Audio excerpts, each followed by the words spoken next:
Morning, everybody. How are we doing? Happy Monday, happy bank holiday, happy public holiday, happy sunny day for those in the UK. I am back in my linen that I haven't worn since Hong Kong. It is a good day. Dude, I was up at like 7. Well, I was out of the house by 7 this morning. I had a hoodie on and I was sweating. It was so hot. I had the windows down, I had my arm out the window and all. It is yummy weather here in the UK right now. But anyway, Yummy Rich, weather, you say? it is yummy weather. But Rich, how you doing, man? How's the weekend? Weekend was good. Busy weekend, not going to lie. A lot of stuff that is happening within the 5ers and a lot of stuff that is, dude, the brightest light just shone through the window there. I was just like, very busy weekend. Had a lot of stuff that we were planning and could not get to all of them, unfortunately. So had to do a bit of work stuff, as I know you did as well, as I know LJ did as well. So there's a lot of things that are going to come into play very soon. We have today's the 25th. We have a week, and then there's a whole bunch of stuff that's going to start happening on the live stream, some announcements and all of those things. So those things have kept me busy. Went to the gym this morning, did a quick session, came home, washed my face, brushed my teeth, had a coffee on the stream. So Beautiful, mate. Beautiful. beautiful. I managed to. I was okay. I managed to like squeeze in a quick shower, so hence why my hair's a little bit wet at Nice. the moment. But I literally got home from gym, jumped in the shower, sorted myself out, came up, coffee, and that is what I got here. I haven't even sipped it yet. It's still piping hot. It is fresh out the kettle. So I'm gonna let that settle for a wee little bit, and then guys, let us know how your weekend's been. Mine was pretty busy. We got family down as well, which is nice. So a bit of a changer upper. So we'll probably be doing something throughout today. Did you see my Instagram story yesterday? I wish that I did, mate. Oh, I was so busy. I was supposed to have like a thing on Discord as well. Never got to that. Didn't do D&D yesterday. Didn't get to that. nice. I got chance for busy then. nothing. It was work. Oh, dude, that's so For annoying. yesterday. So Yeah, yesterday I made sure that I took the day off. Yesterday for me was the sort of like, my brother. I was gonna work, but my brother was like, "Oh, there's this like dairy farm that have a ice cream parlor. Do you want to go?" I was like, "Me and the missus are going." I was like, "Yeah, screw it. Like, why not? I'll come with you." And it was so hot, so we went out there, mate. I don't know if I have a picture of it. I'm pretty sure I do. You should have seen the size of my ice cream. Dude, I was stuffed afterwards. I've never had such big ice cream in my entire life. So I don't know if you can see that for reference. That's my hand next, like on the cone. So, like just like this. Oh, and the rest. It was like, I don't know how you were holding it. You were like, were you Yeah, ham fisting it? Were you like just like I wouldn't quite hand dainty, fisted, but dainty, pinky? it's like a bit of half.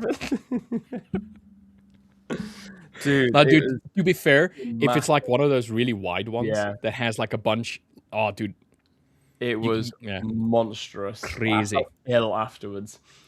So dude, yesterday was a good day. Yesterday, literally zero work, and just chill. Oh, dude, I'm jealous. Yeah. I'm still working. Like right yeah. now, However, Saturday was the opposite. Saturday was just, I'm pretty sure my eyes were ended up square by the end of it. But sometimes you got to take a day off. Yeah. Sometimes you got to enjoy. Yeah, you do. yourself. Yes, you do. I'm gonna be in the background just quickly. I need to set up the trivia. So if That you is not a don't problem. mind, I am gonna go say hello to chat because I'm bored. please. I'm bored of talking to you now. So I'm Yeah, gonna go talk like- to someone.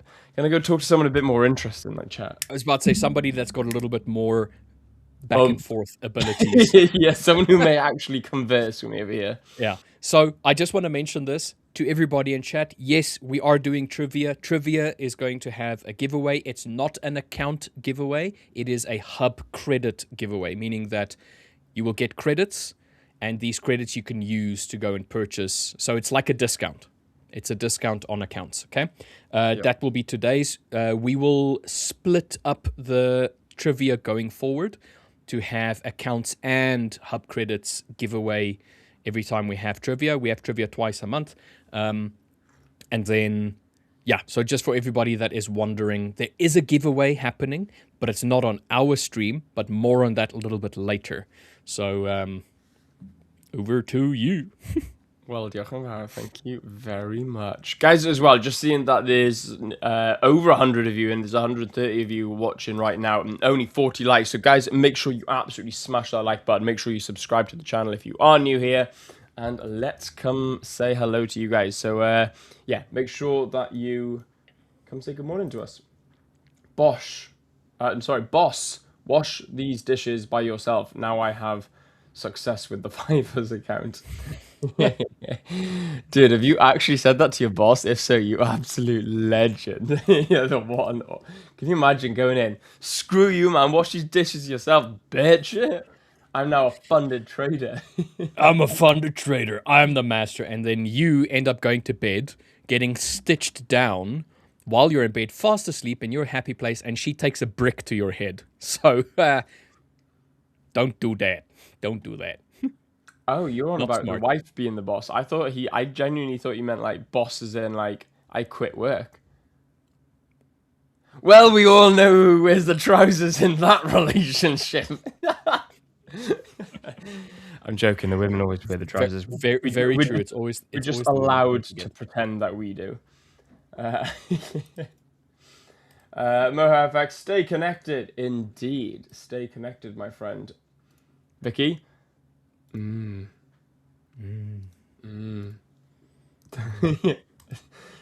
on. You are there. Indeed, we are there. Hello, we are indeed here. How is that? I feel like we're gonna get some music up in here at the moment. Drop him in, mate. Drop Drop 'em him in. in. How many accounts? What do you mean? How many accounts? How many accounts? What? Yes, the 5ers account can escape you from the 9 to 5 job, dude. It can, but you got to be smart with it. If you can be smart around funded accounts, yes, you can indeed leave the stereotypical 9 to 5 job, I suppose. Yeah, and you can go up and say, boss, wash these dishes. Dude, that's a tongue twister. Boss, wash these dishes yourself. I'm now a successful trader. Whatever you do, please look after that account, though. Don't go quitting your job and blowing the account. Because then you'd be like, boss, can I wash those dishes again for you? Vicky, I don't know. It's fair. Stay with the 5ers. It's the best. Yes, Moha, thank you very much. Big shout out to you, my friend. Thank you for those kind words. Stay strong, traders. Words of absolute motivation coming out on this Monday morning, guys. Best prop firm, maybe 5. Vicky, what? Well, maybe five accounts. Well, you're entitled to purchase as many as you wish. I mean, Vicky, you're gonna have to remind us. That was 21 minutes ago, man. I can't remember what on earth we were talking I think Vicky is asking how many accounts. No, Vicky was. I don't think. No, it was Pia. I think it was that said how many accounts. Vicky was just like moaning at us. Please, 5ers, you are the best. Thank you very much. A lot of love. Big shout out to Gift on Me. Stay with the 5ers. Yes, Sonny Cat. Thank you very much. Ash is saying hi. Hello, Ash. How you doing? Vicky, hello. How you doing, Vicky? Good to see you in. Josh is saying hi. Hello, Josh. I haven't received my points. Dude, that's a lot of credit points. Go have a word with support, bro. And I'm sure they'll sort you out. Best prop firm. Thank you, dude. You're making us blush. Like, god damn. I am connected. Yes, Kenny. Absolute legend. Kendi is connected and ready to stream with us. 5 minutes. Oh, is this pre? Yeah, this is you guys were like getting in on the stream early. Like, yes, love it. Absolute class. Go with the fivers and be profitable. Yeah, 100%. Become profitable with the fivers. We've got lots of learning resources, and especially Rich Wells. If you are struggling with anything performance related, whether it's he does do, I believe he does do psychology as well. But you know, when it comes to absolutely anything to do with trading performance, go check Richard Wells out. He does have a performance course now. And Indeed, he I does. believe it is free, but you do have to be within the Fivers hub Yeah, community sort of thing. So you need to have registered with the 5ers at yeah. some point. I don't think you have to have bought an account though. I think it's, or is it? I think you've just got to register and you can have access to the legend, the one and only, the man, the myth, Richard Wells, and his performance coaching.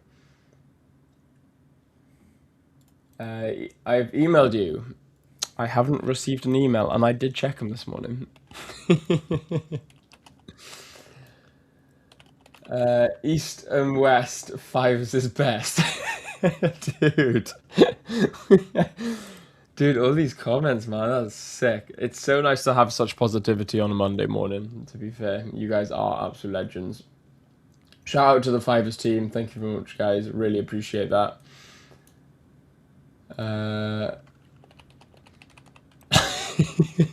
1 + 2 is 3, but Fivers plus me is money, money, money.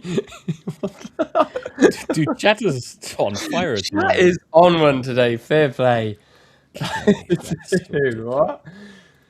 I will be honest with you guys. I'm looking at the notifications. I've got you guys are chatting major today, and there's over 232 comments to go through. So, if I do miss your comments, I sincerely apologize, but I can't read out 230 comments.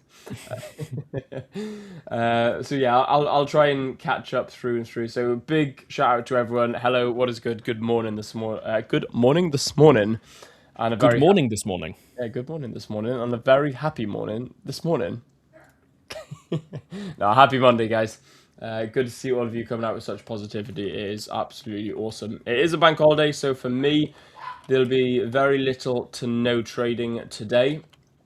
I'm just going to go out and chill, spend some time with, like I said, got family down, so going to go spend some time with La Familia, and then just go enjoy myself, and do what profitable traders do, and that's the ability to not have to clock into work and clock out at 5. So I'm going to go. Maybe go to the beach. Maybe go have another ice cream. Definitely not as big because that ice cream, I'll probably put on a stone after it.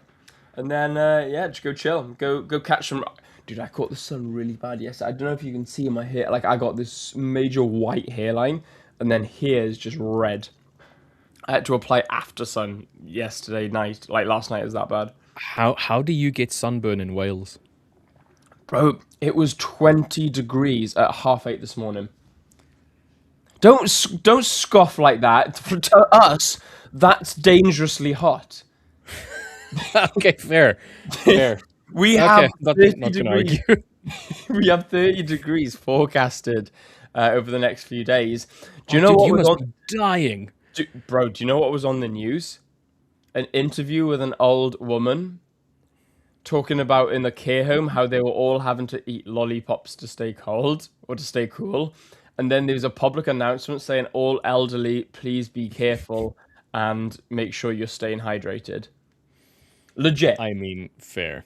20 degrees plus in the UK, everyone goes into like panic stations. Like we'll go into our underground bunkers and sort of like wait out the storm.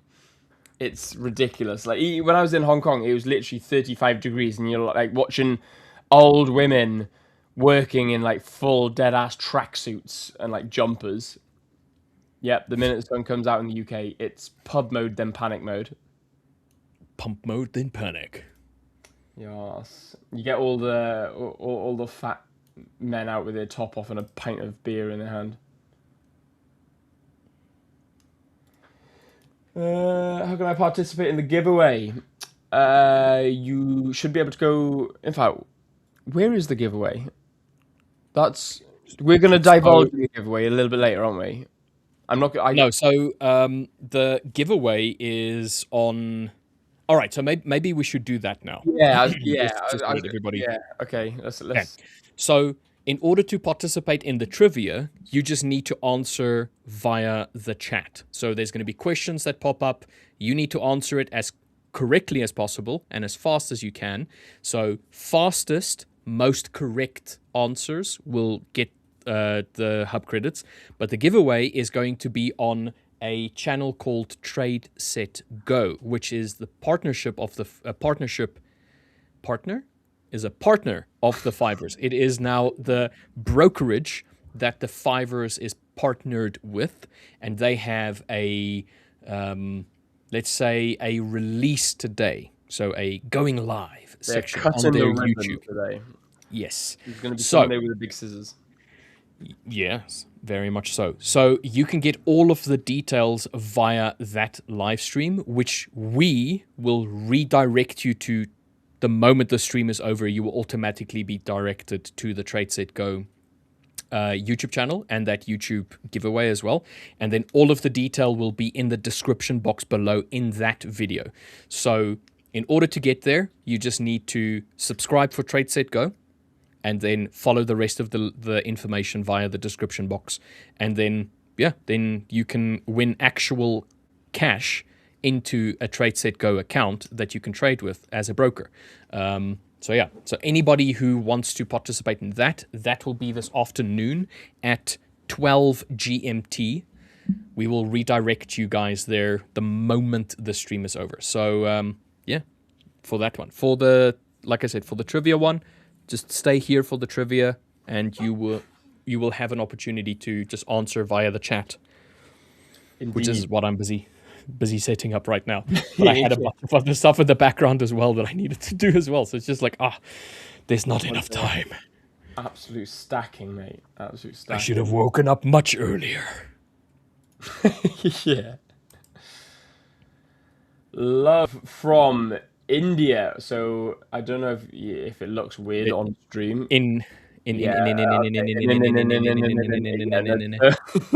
Those who are looking at the chat, you can see that they are Indian flags. Those who are looking at the stream, Batman is Indian flags. So yeah, love from India. Yes, Maximus. Dude, I love that name. Every time I hear Maximus, I just want to say like, my name is Maximus Decimus Aurelius, commander of the 6th Fleet. What's it? Widow? No, what's it? Father to a murdered daughter, or to murdered children. Husband to a murdered wife. Father to a murdered son. Murdered son. I am here to exact my vengeance. Yeah. I think he also mentioned something about the Phoenix Forces or something. I can't remember. I can't remember the whole thing. I just know it's Maximus Decimus Meridius. Yeah, it's just I will have testosterone booster. You just got to look at yourself in the mirror and say that with feeling, and then you just instantly feel more manly. But yeah, dude, what an awesome name, Maximus. Like, even if I had a kid and it called it Maximus, I wouldn't because my name's William, but I call myself Will. I wouldn't allow him to call himself Max. Like, bro, your name's Maximus. You like own that shit. Anyway, own it. Mabi saying W Davis. What is good? That is myself. That is my name. Don't wear it out, or wear it out. Keep yelling. Yeah, I was about to say wear it out. Yeah.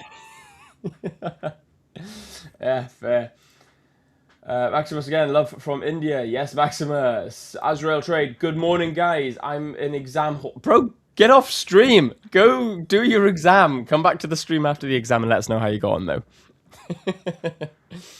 Good morning, guys. I'm in the exam hall. Well, look, dude, on behalf of all at the 5ers, behalf of the 5ers themselves, and on behalf of myself, Azrael, best of luck in your exams. Now, get off stream. Go concentrate on your exam, then get back on stream and let us know how you got on. So, yeah, big good luck to you, bro. Trade well. YouTube. Yep, YouTube indeed. Unless you're watching us on X, then pop over to our YouTube. Come subscribe. How to win? Be good at trivia, my friend. That is how you win. Be good at trivia. The Yeah, fastest finger first, or the fastest finger wins, or whatever the saying is. yeah. And today we're testing you guys. Like the previous one was easy. Yeah, This one, we're going up in increments, guys. We're stepping up the level. this one's gonna be a little bit more. You're gonna have to really think about it, I would say. We'll see how many astute traders are in chat. Yes.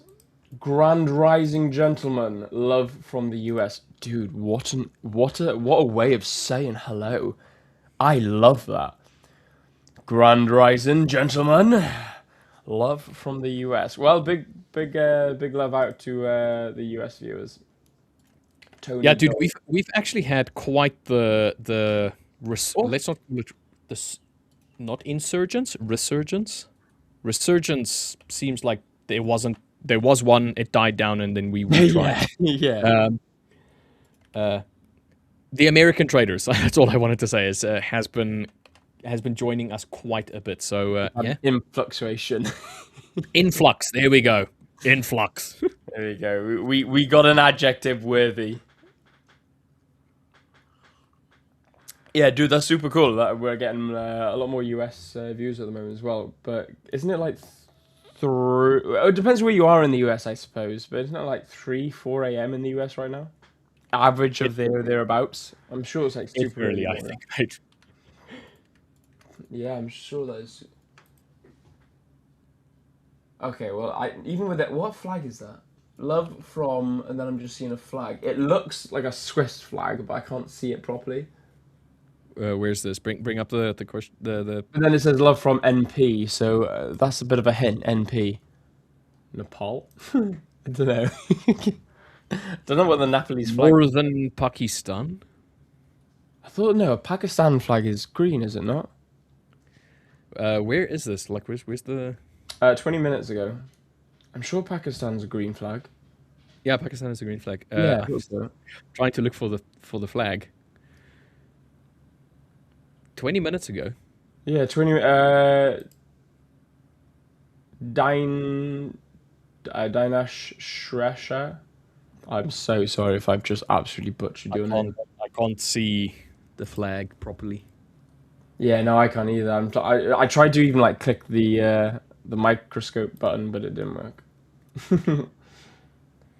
Morning, good morning, Sanya. How you doing? Let's go. Yes, enthusiasm. Let's absolutely go smash it.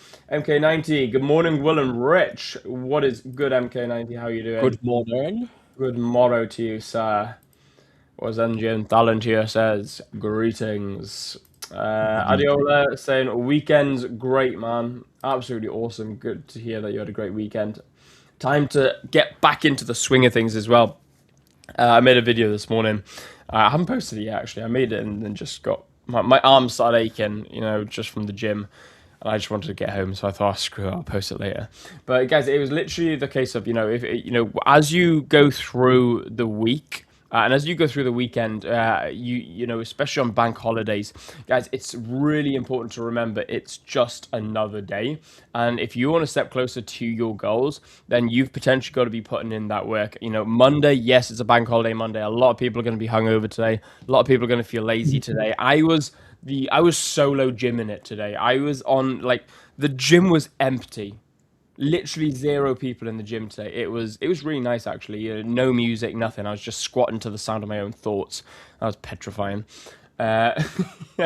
So guys, it goes to show how many people lacking that extra discipline because they want to go out and dopamine chase the night before. Guys, if you're gonna go out and dopamine chase and get drunk and get sort of all sorts of outings, then wake up the next morning and still go put in the work because, especially if it's gym, go punish yourself anyway. I had a couple of beers last night, not too many, but I don't drink. So, I had a couple of beers last night, woke up this morning, I was like, yeah, I can tell I had a couple of beers, but I was like, I'm not allowing that to be an excuse as I'm still going to get to the gym. So guys, big shout out to every single one of you who is coming out on a bank holiday Monday when the sun is shining and, you know, you're probably feeling lazy and you got the day off work, or if you don't work, you know, the markets are closed, but you're still showing up anyway. So big shout out to all you guys. Discipline is key there.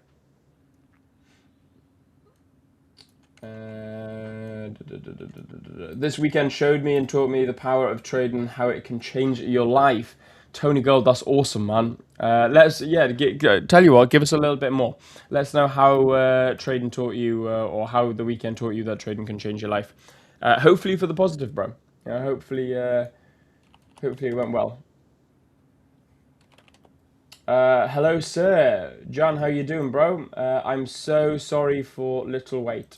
That's all right, broski. It's all good. You're here. It's all gravy, baby. Well, Garo, how you doing? Hello there. I want to be interviewed here one day, dude. 100%. That would be sick. Well, I personally do all the interviewing as well, so it would be super cool to bring you on and interview you. Gara, Will, are you Willy Wonka? With an alien emoji and a fist pointing at me. No. I could be. Do you want me to be Willy Wonka? What? Don't know what to make of that. Will, are you Willy Wonka?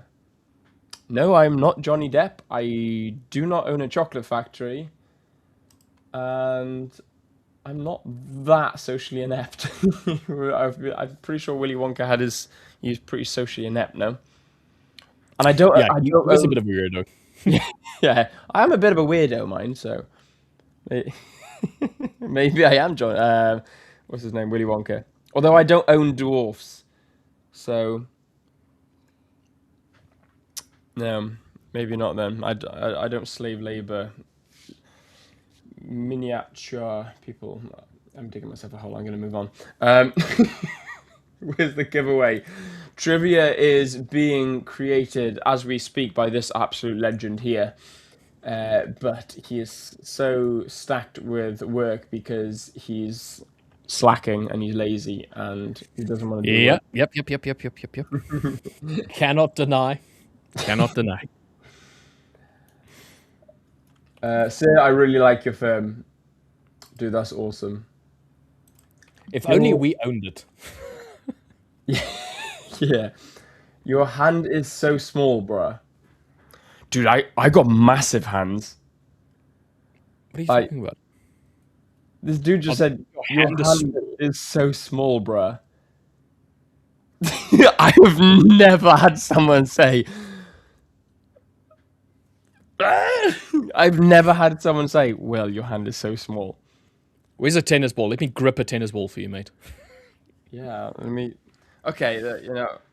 What a weird flex. Anyway. That's an iPhone, like, Max. That's, like, the big one. And that's my hand. I don't know, maybe he's got, like, some hand fetish, and I've just, you know, helped him out there with some things, so... I don't know.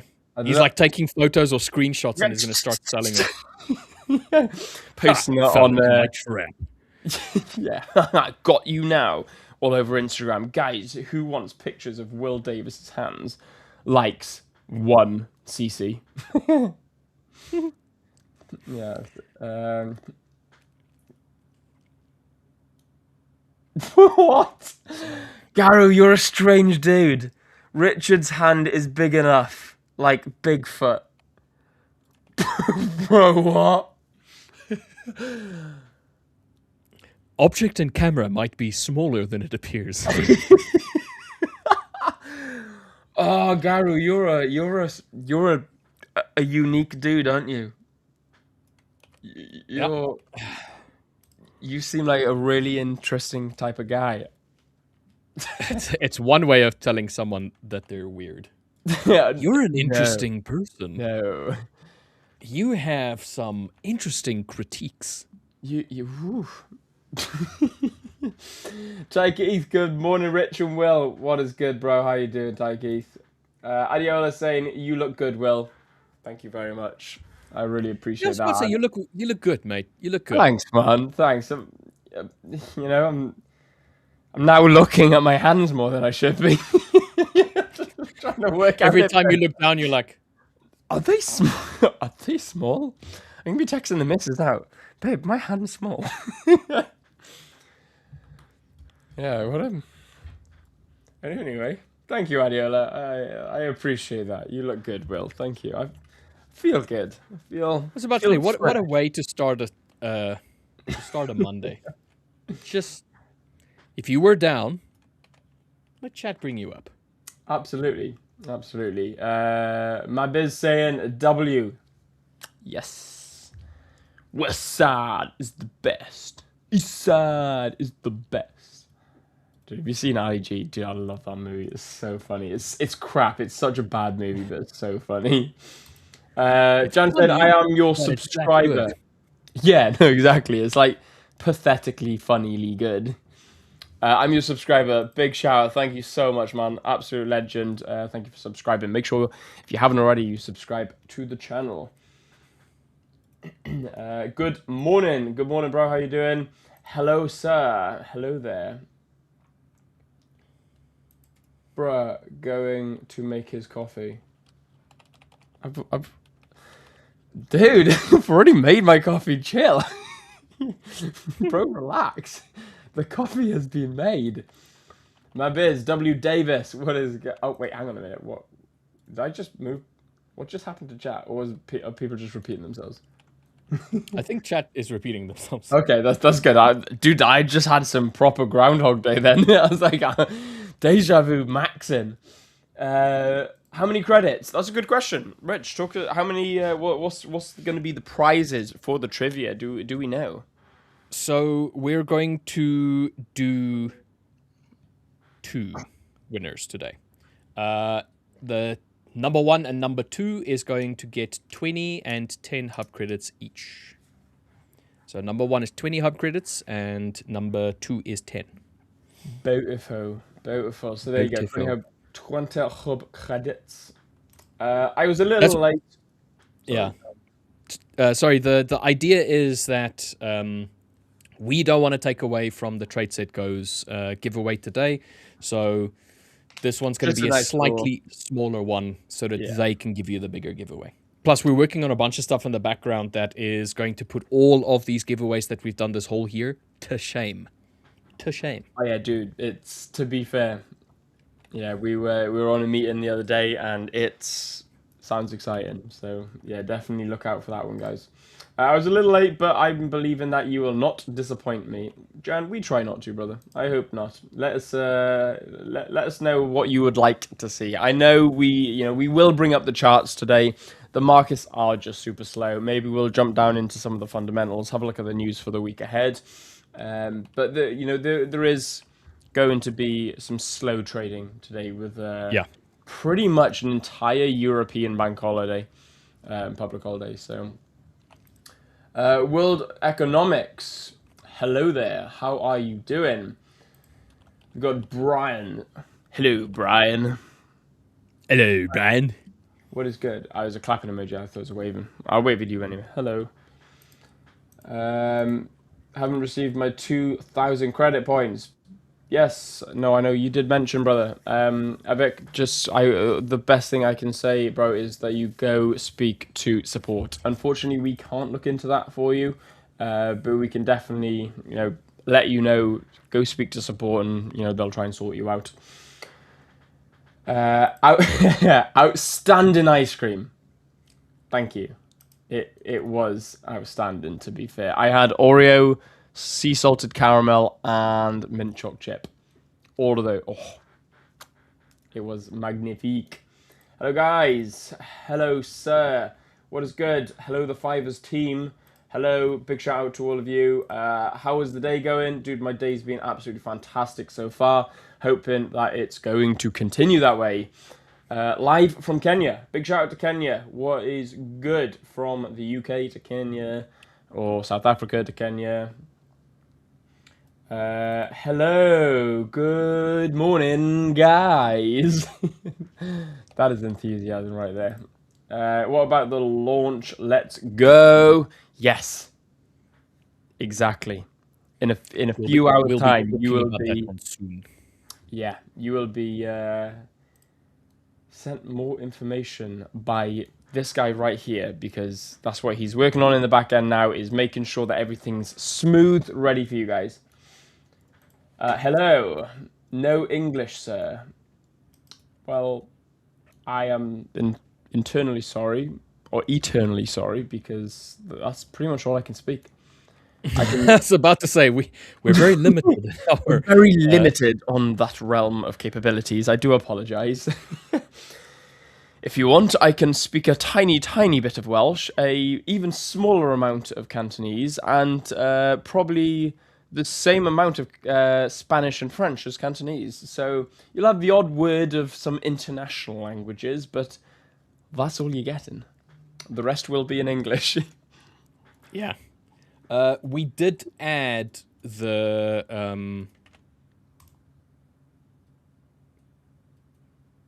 what do you call those things again? I have no idea. I And apparently nor do I. The captions, the oh man, what is going on with my brain? I think I know what you're trying to say. Subtitles? There we go. There we Thank go. you. Yeah, Thank you, brain. I got Thank you you. for helping me Got out, you, brain. bro. Right, let's bring my screen up, because you're probably sick of looking at our very overly handsome faces. Oh, I forgot I need to change it over. If you bear with me, bear with me, bear with me, bear with me, I need to get my... Bear with me. Beareth with us, Smith. Beareth witheth meeth. There we go.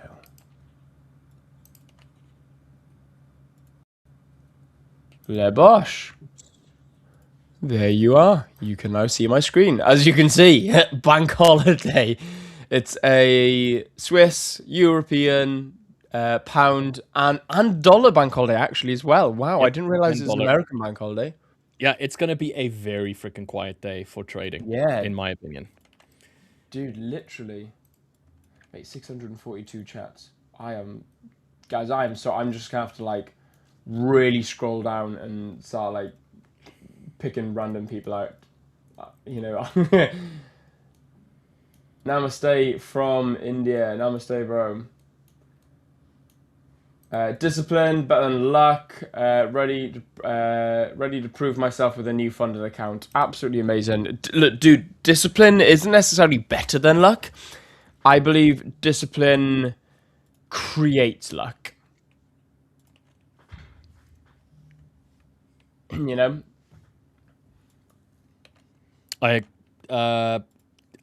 You and I have had this discussion before, and we have vastly different opinions on luck and such things. However, today I'm just going to say yes. Yeah. I hope that works. Yes, indeed. But looking through, let's have a look.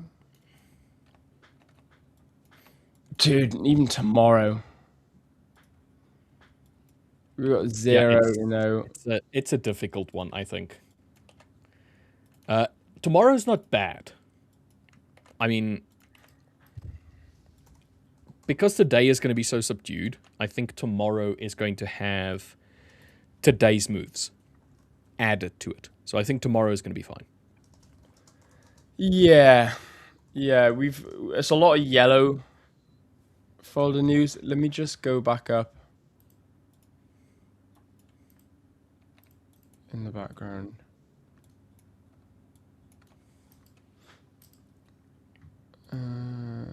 Yeah, Tuesday, you know, we got 3 p.m. Consumer confidence. Wednesday, we got a bit more news coming out, but not a huge amount. We got New Zealand dollar for those trading New Zealand dollar, but that's going to be at 3 a.m. my time. So this is UK time, so GMT plus 1. 1 a.m. Japanese, so we got yen. Aussie dollar coming out. That's the CPI, 2 a.m. 4 a.m. again. Okay, so if you're trading after 9 a.m. and even 9 a.m., it's European financial stability review. So it's orange folder news. So nothing too extreme.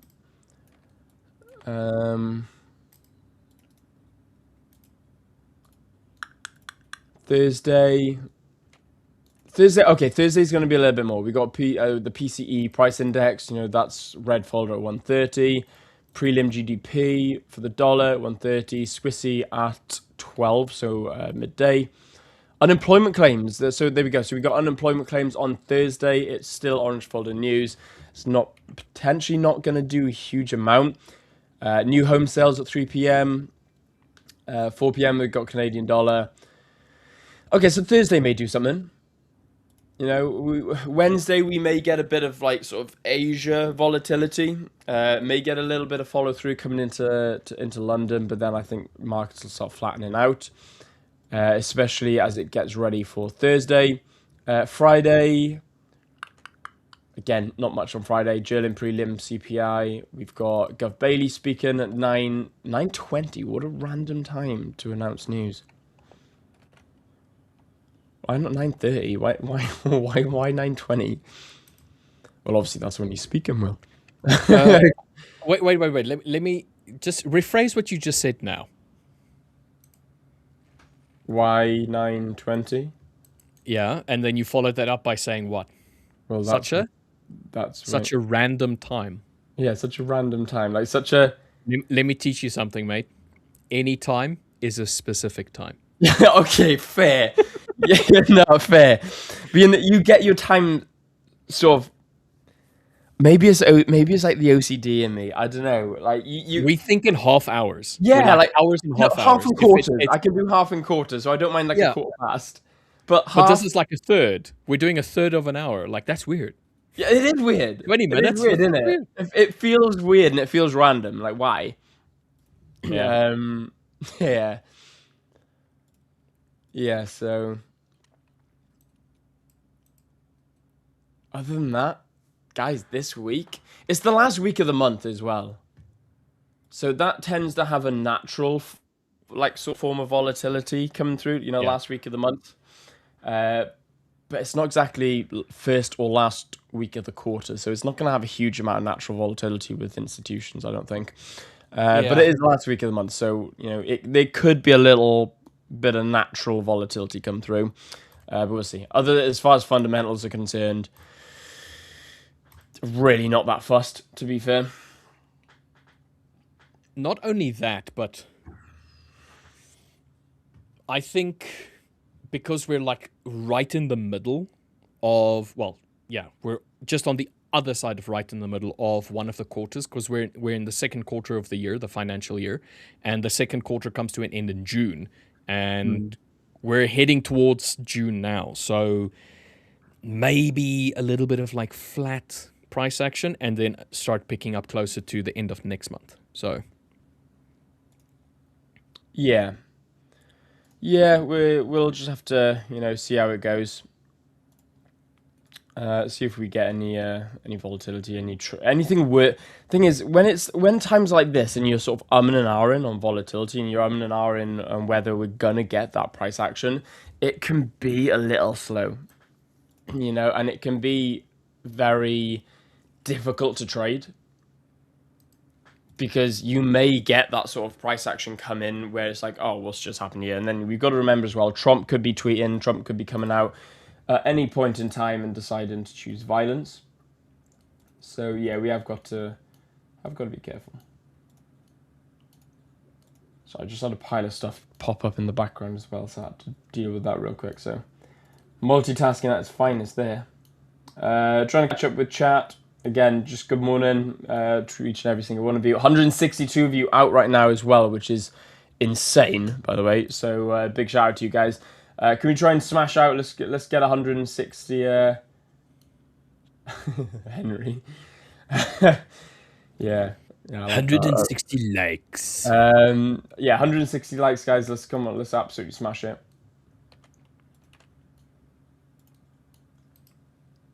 Oh, is someone Yeah, someone's actually come up with a whole quote. My name is Maximus Decimus Meridius, commander of the armies of the north, general to Felix of the legions, loyal servant to the true emperor Marcus Aurelius. There we go. Yes. And then father or husband to a murdered wife, father to a murdered son. I will have my vengeance. In this life or the next. You guys are the best. Thank you very much. I appreciate that.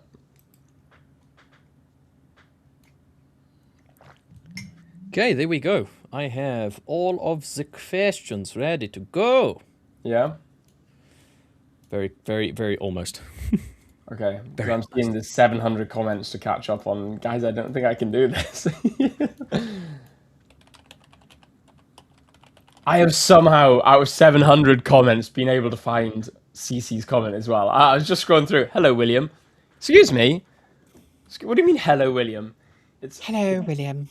It's hello, you incredibly handsome man. Not hello, William. God damn, girl. It's Sir William to It's you. Sir Twat of Nobbington Manor, I'll have you know. Oh, dude, there's so many comments.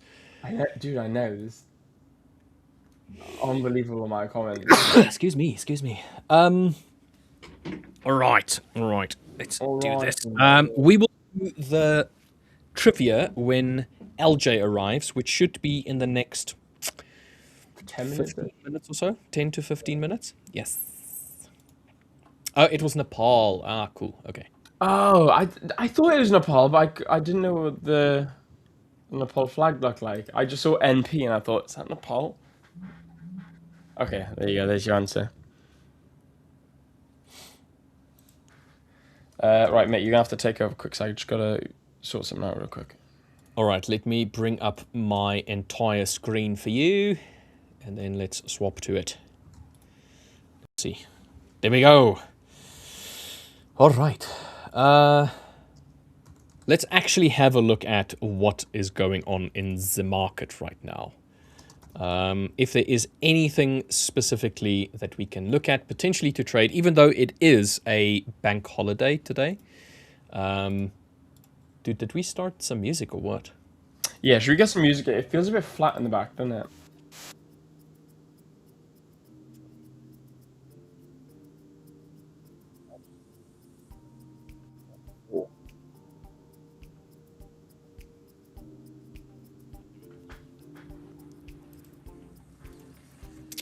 All right.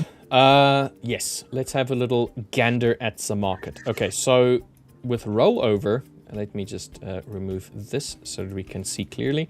This is NASDAQ. With rollover, we've gapped quite a bit. The only markets that are pretty much open today or the markets that are closed today is US, Pound, Euro, German, Euro, France, and I think CNY and not CHF. CHF is so. The London session, I think, is going to be a little flat. And then the New York session, I think it of itself is also going to be flat. So we've had a gap. I do not foresee us getting any sort of push down to try and fill this gap that we have here. Did we have any news? I don't think we had anything last night. Like over the weekend? No, nothing Sunday, nothing Saturday. We had news Friday, that's all. Regarding the PMI for the dollar, President Trump speaking. That's it. Tokyo CPI year on year. That's it on Friday. Saturday, Sunday took nothing. We did have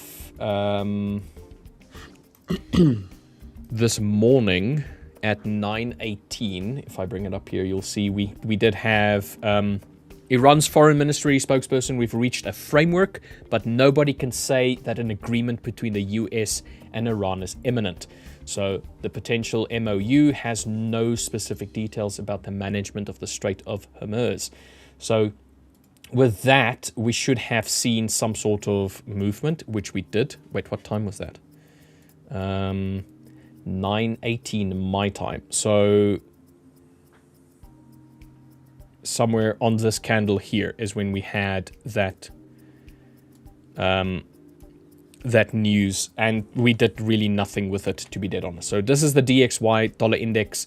Dollar index basically just came up ever so slightly, did not even fill this gap that we have here, and struggling to really, I don't know, pick a side. Very flat at the moment. If you consider this a slight sideways range, I'll do this just to kind of like show it a little bit better. So here we go. It can be either that or this. We had an attempt at a break with the news. We were generally trading within these 2 points. So just kind of stuck in this range. Try and break out. Failed to retest and continue up higher. Instead, we just came back into the range, reacting now here at the bottom. We'll see whether or not there's any sort of push up from here. Slightly higher lows in relation to the previous lows. This last 2 lows are pretty much equal lows. It looks as though it will potentially try and break lower on the DXY. And if that happens, then you can basically, here we go, then you can look at NASDAQ as a potential push up higher. And if you go to any of the other pairs like Euro USD, they should, if the index starts picking up, then Euro USD, Pound USD, they should all theoretically start pushing a little bit lower. But as it stands right now on the DXY, struggling to break. Let's see. So dollar is trying to break lower. We should see euro pick up. Okay, so just something to keep an eye out on the DXY as we speak. If this doesn't happen and we start pushing back up again, obviously the inverse will happen on the euro, the pound, all of these dollar connected pairs. So let's have a look at gold quickly.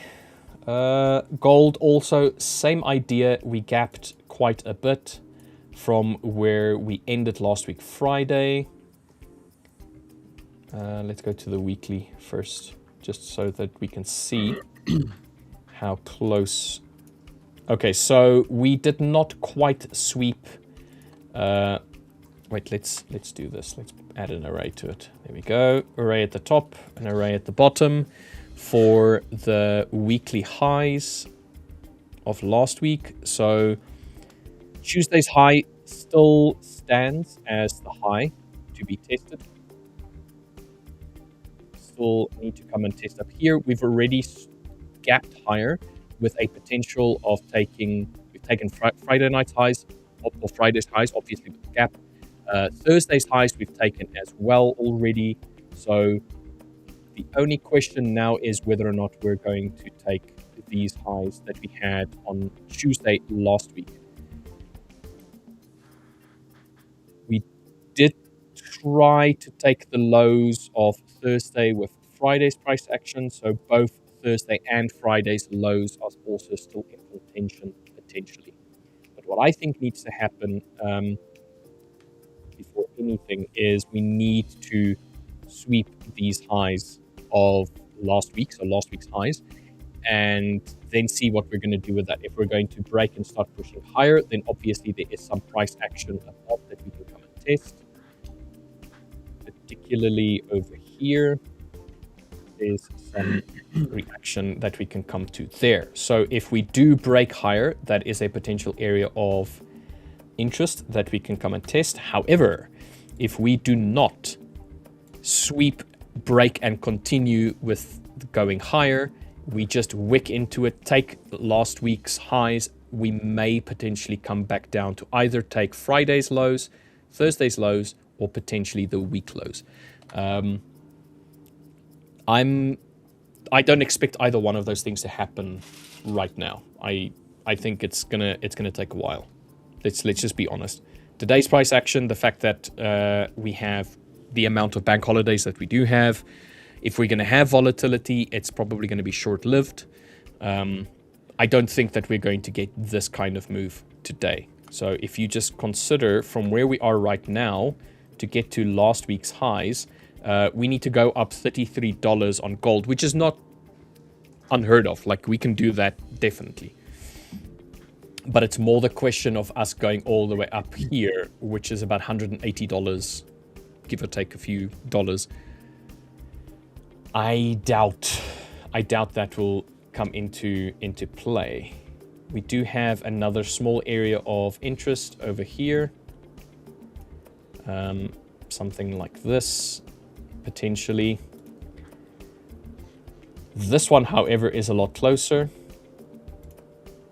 That is $72. So I think if we're going to break and continue, it is most likely going to be with the intention of reaching this level. So yeah, that's if we're going to break and continue. I think this might be today's movement. Maybe just a break, pull back, and continue. But other than that, I think it's going to be a bit flat. Yeah, I'm literally getting a chart up now. I just got to sort some. I just sorted that stuff out now, so I just need to fire up the old Tinto angle. Get it going. I can see some of you. So I've got the YouTube up as well, so I can see like immediate chat while I do scroll through. I can see some of you saying that, you know, Will, can you give us your breakdown on gold? Yeah, absolutely. I'll jump in on that now. Let me just get a screen share. There you go. It's Will, are you willing to share your bias on gold for this week? Yeah, 100%. I can have a look, see what we're seeing for the week. But predominantly it'll probably be. You know what? Screw it. Let's go with the week. I think with everything that's going to go on this week and the lack of news, I think we could potentially be able to analyze what goes on for the week. So, as you guys know, it's a Monday. What do I do on a Monday? I get my 4-hour chart up, and I like to start on that. So, once I'm on the 4-hour chart, what I want to see is basically just my areas of interest. Now, they've not changed from what happened. Thank you. They've not changed from what happened last week as far as the higher side areas of interest. They're still there.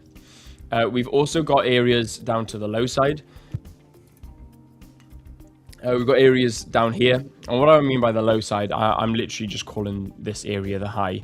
So anything below is what I was just calling the low side. So we've got all this imbalance here.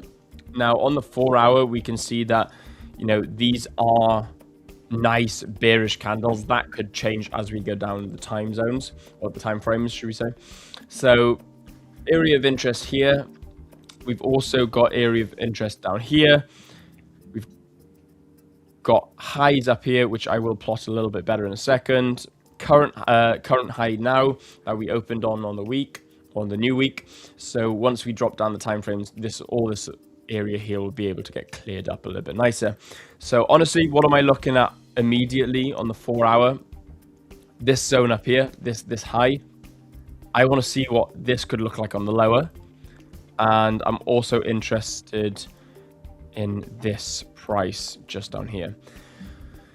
Where could we look for potentially targets for the week? Doesn't matter if this is the beginning of the week or the end of the week. What I want to see is potentially if we can break and close above the 45.90 level. If we can break above that 45.90, then I'd like to see if we can start moving bullish and heading into this zone here. So something a little bit like this. I think I'd want to try and fill this gap. So something like this I think would be really nice. But however, gold does have a mind of its own, so potentially it could look something a little bit like this. So you've got to take in all potential possibilities. We've also, guys, got the low here. So what would I want to see if this low got taken? We have this zone up here. I'm not saying that there'd be a shift if we took and broke below this low. However, if we did break below this low, I think we will be heading down into this area of interest. Now, this area of interest here, two things could happen. It could be a reaction like this, or we'll get the follow through where price pulls back, comes down, breaks and closes, and under this would be where I think, right, you know what? This is where I decide that price goes lower. It would be the break and close and the almost confirmation pattern, because we've got this high, we got this low, then we got this high. So we've got lower low, lower high, lower low, lower high, and now we're within the within the range. We've actually gapped up. We've actually gapped up above this high. So honestly, this is a valid higher high. However, with the gap up, I think that we can come down and print under and sort of fill this back up. There once was a trader named Will whose small hands possessed incredible skills, though his palms were slight, his risk management was tight. Clicking buy for a maximum fill. Right, let's now that I've like proofread that a little bit better in my head. So okay. Do you want to try it again? Yeah, I can try it again. So do it with a voice. Okay. There once was a trader named Will whose small hands voice. whose small hands possessed incredible skill. Though his palms were quite slight, his risk management was tight. Clicking buy for maximum fill. There we go. Come on. There once was a trader named Will, whose hands had possessed incredible skill. Though his palms were quite slight, his risk management was tight. Clicking buy for a maximum fill. Okay, and I'll rate that. You did that significantly better than I did. Oh, dude, what a... I'm going to text the missus in a minute. She's asking for a ring, mate, so be careful. Fair. Yeah, fair. Be careful. Yeah, true. Or maybe I won't bring hands up. She'll be like, yeah, speaking of small hands, my hands feel really small without a ring. Yeah, I went to the gym this morning without my ring because I can't find my silicone ring. I don't know where I've put it.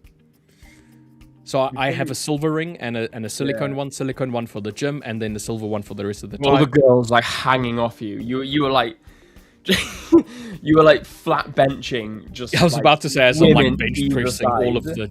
Yeah, definitely not happening. Oh my god, Rich, you're not wearing a ring. I hope everything's okay at home. Actually, I hope nothing's okay at home. Join me. Not. Oh man. Dude, give me a second. Anyway. I need to hop off very quickly. You do that. Okay, stop distracting me. Back to the charts. So yeah, like I was saying. So guys, we have got lower low, lower high, lower low, lower high. If we print a lower low beneath this previous low on the 4 hour, it could take a couple of days to do so, or it could take a day or two. You know what gold can be like. Then I think we're going to be looking at that overall trend continuation to the downside. However, if we break and close, and that level's around 44.53. So if we can break and close below 44.53, then that continuation pattern stays valid.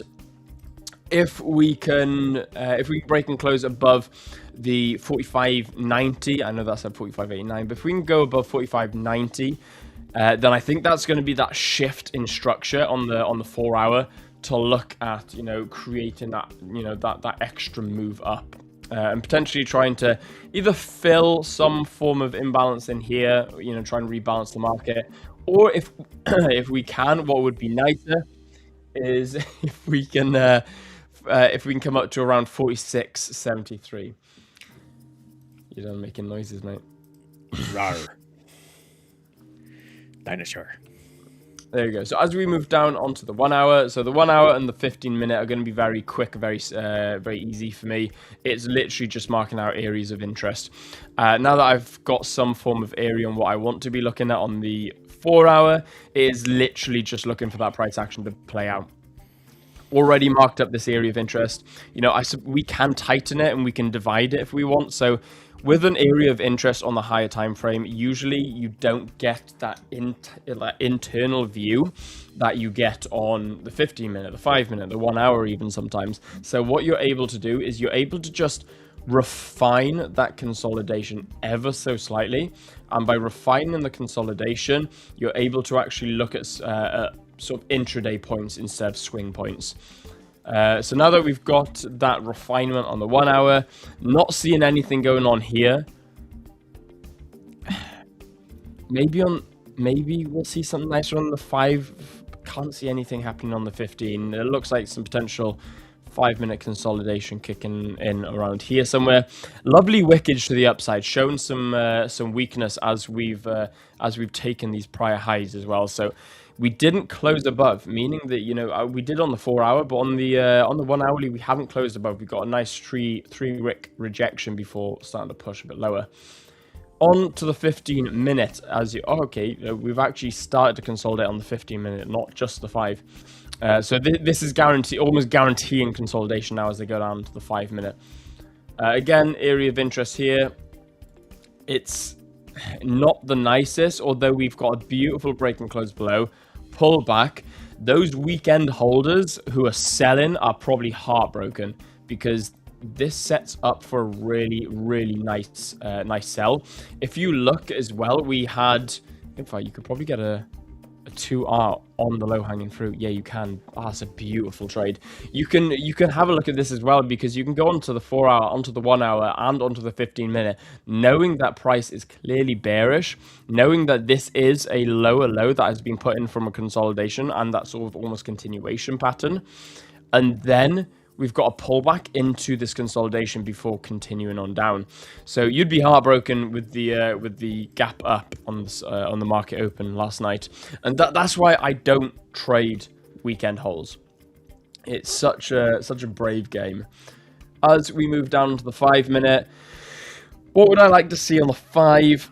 Honestly, I really like the idea of closing this gap. It's a massive gap, and the sort of order flow, the way the markets were moving, it was all pushing price down into that lower levels. So I'd like to see some bearish momentum continuing. However,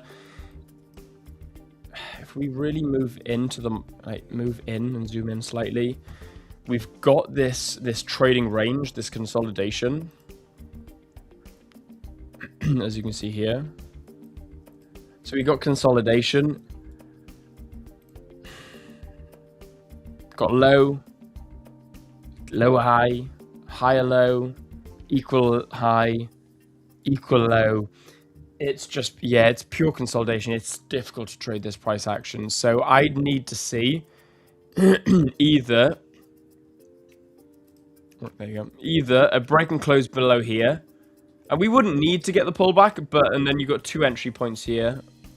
However, if we had a break and close above here, I'd probably need to look at something like this, and then either have an entry point here or an entry point here. Whereas because if we're looking at the flow of the market, if we're looking at the higher time frame bias and looking at, trend is friend, then we're going to be looking at sells, because that is the way that the markets are flowing. However, we've got to trade what we see, not what we want to see. So if we can get that continuation pattern down to the downside, then we can take that little bit more risk when it comes to sells. However, due to the fact that if we do get that continuation price to the upside, it would be almost that early price action shift. We'd be getting in on the reversal quite early on as well. So you need to be very careful and look for confirmation, especially because this would be counted or classed as counter trend trading. Good morning, unbiased trader. So that's my weekly outlook. What I want to be seeing. I'd love to see some buy-in momentum, providing we can break above the 45.90. Selling momentum if we can break and close below the 44.90, I believe. Yeah, 44.90, I believe it was. But internally for the day, I prefer to see a break and close underneath the 45.50. However, if we do get a break and close above the 45.65, I'd like to look for a little bit more confirmation. So that's my analysis for the day and for the week. So hopefully that helped. Will you have to do a live trade and travel series? It was the best watch ever with your brother. You know what? I'm glad that you enjoyed it, because I'm not going to give too much away. However, it's not going just yet. So it's look, there's a lot being planned in the background. There's a lot being planned in the background, and let's just put it this way: if you guys enjoyed Funded Freedom with myself and my brother, it's only gonna get better. But if you did enjoy it and you did watch it, put a double F in chat. Like, go FF in chat. I want to see how many people actually watched it. Because if you haven't already, you can go over to the Funded Freedom channel, and we did post it there. However, guys, there is something really exciting coming through probably over the next. I want to say the next month or two. You know, over the next month or two, maybe there'll be a little bit more clarity. But yeah, super exciting. But I'm glad that you liked the Funded Freedom episodes. It was so much fun to record as well. But I've got some bigger and better ideas when it comes to the Funded Freedom. Yeah, can you imagine international? International. Oh, absolutely. It would, yeah. It would be cool. It would be really cool. And once I, yeah. Oh, I don't want to give too much away. No, then quiet. I'm gonna stay quiet. But all I'm gonna say, guys, is don't be too sad, because you know it's not going anywhere. Something's coming. Something really exciting coming. I wanted to bring this one up. What strategy do you use, and what type of setup do you trade risk to reward? From Sadiq. It's a good question. What sort of strategy depends on the market conditions, and it depends on the asset that I trade. So with EU and GU, I tend to be a little bit more careful trading when at the moment. So I've put that to the back on the back burner. However, it's a break and retest. Simple as that. It's a break, retest, continuation, order flow. But I do also like to take a look at pre-sessions as well. However, my goal strategy, very similar, but I prefer the consolidation. I prefer consolidation, break, and continuation, and following momentum with the flow of the market. Risk to reward. I like a 1 to 2. I like a 1 to 2 risk to reward. I will trade a 1 to 1. I don't like anything less than a 1 to 1. I don't like anything more than a 1 to 2.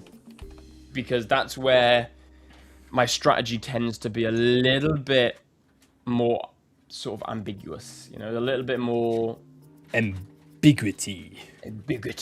Not necessarily unstable, because I've hit some stunning 1 to 4s, 1 to 6s. I had a 1 to 8 when I was out in Hong Kong. That was incredible. Was that a swing trade? Yes, yeah, that was my Euro JPY swing trade. Yeah, is it Euro? Yeah, Euro JPY swing trade. So that was really nice, but I tend not to venture too far from a 1 to 2.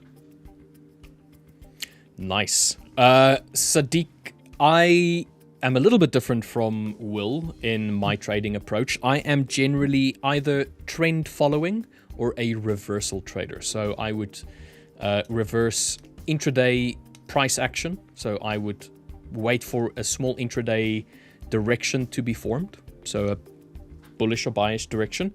And then I'll wait for it to change into the higher time frame direction generally. So trend following, but reversals within the trend at a lower time frame. And then in terms of my entry criteria, it's generally something I call rally-based rallies and drop-based drops, which is areas within a trend where you have a attempt at a pullback to try and break the directional move, and then I wait for confirmation of a recontinuation of the trend, and then I'll enter on that. So rally base being that contentious area, and then a rally continuation, or a drop base drop continuation.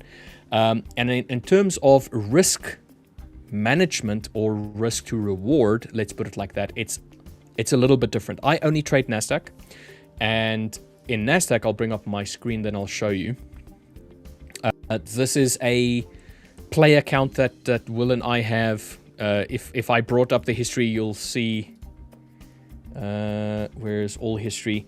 You'll see a bunch of winners, losers, because we're just playing with these accounts. So there's a lot of trades here that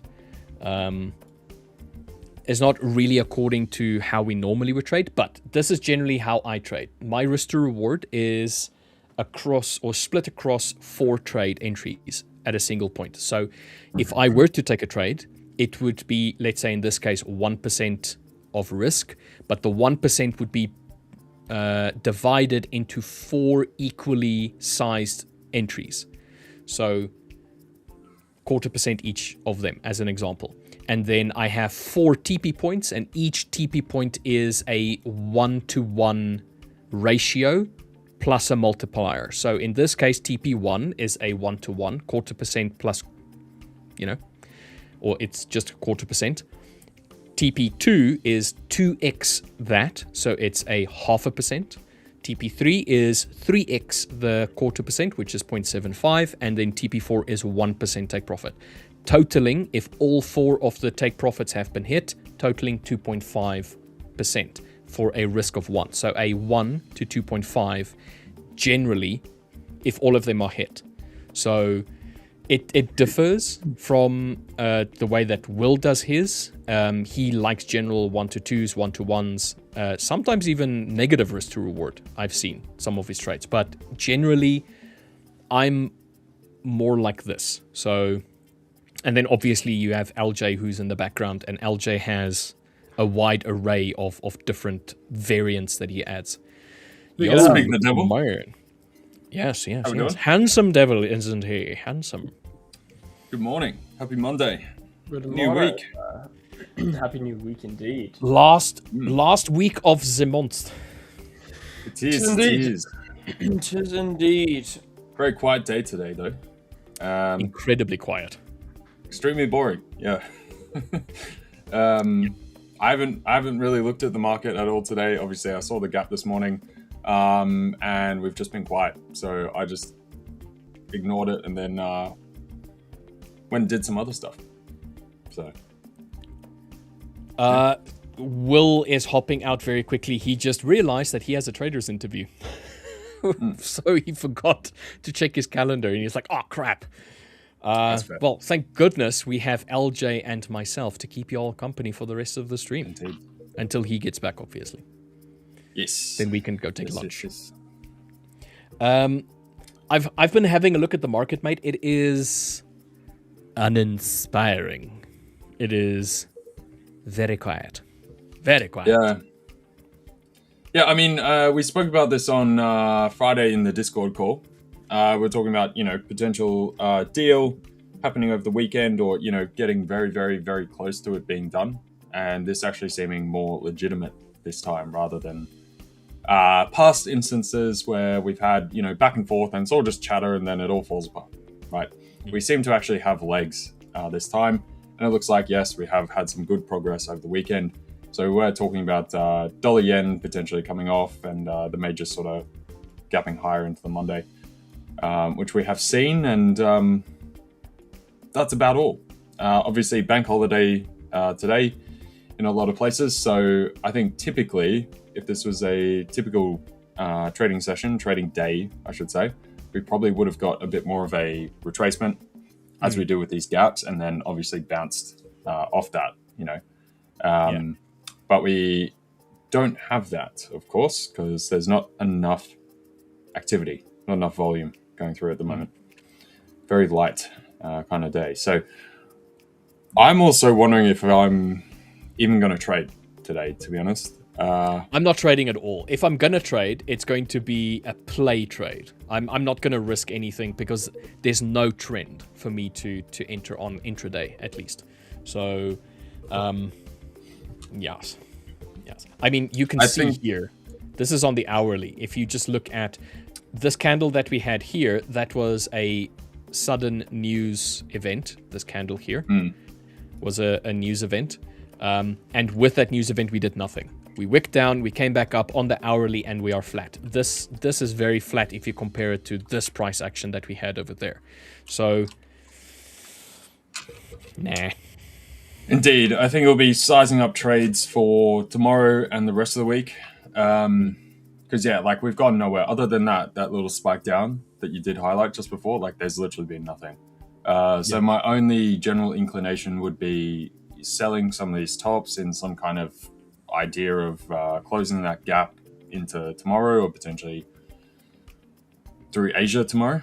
But even then, I could see just as much something else coming out around the deal, which sets us even higher further once again. So I think it's probably safest to sit on hands and wait for that, unless you want to scalp, some of these tiny ranges, because we have marked out some of these high ranges.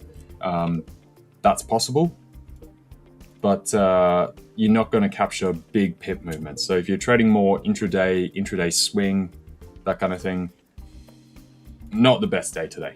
You can probably pick up some scalps. Yeah. That's about it. Unless you do something that does not require bank involvement, like crypto, as an example, and maybe decide to do some crypto trading if you so wanted. But I agree with you. I am also going to just look at positioning myself a little bit more for tomorrow. Because whatever price action we could have had today with bank involvement is going to be let's call it a little bit more inflated when the market participants come back in. So you should see a little bit more volume. You should see more volatility, at least from tomorrow onwards, even if tomorrow is not a very large news event day. So with that being said, let's just kind of like wait until the market provides you with the right conditions, and then you just execute perfectly. You can use the whole of today, and anybody in chat can just use today as a way to say, you know what, I'm just going to solidify my plan for tomorrow, and then when tomorrow comes, you just execute. Yeah. Simple. Yeah. Because today is very light on the calendar as far as news. Same with tomorrow. So Tuesday, Wednesday are also quite light. Wednesday stuff should start picking up because of those month-end flows, right? And you've also got the triple interest rollover. Obviously, the 5ers changed it to Fridays, but for the majority, the rest of the market, it's still Wednesdays. So there is a bit of position jostling with that, and especially ahead of month-end rollover. And then we do have a bunch of data on the tape for Thursday and Friday. So I think a lot of this will be backed up into that latter portion of the week. And then we'll see some action there. And I'd say just play setups. Yeah, like you were saying, Monday, Tuesday, Wednesday, you might get a bit more. And as long as you keep it safe through there, then you can probably hit it heavy Thursday, Friday in particular. Yeah. So just don't accidentally knock yourself out or run down the account unintentionally on the Monday, Tuesday, just because you want to take a trade or need to take a trade when there's not really quality price action moving through the tape.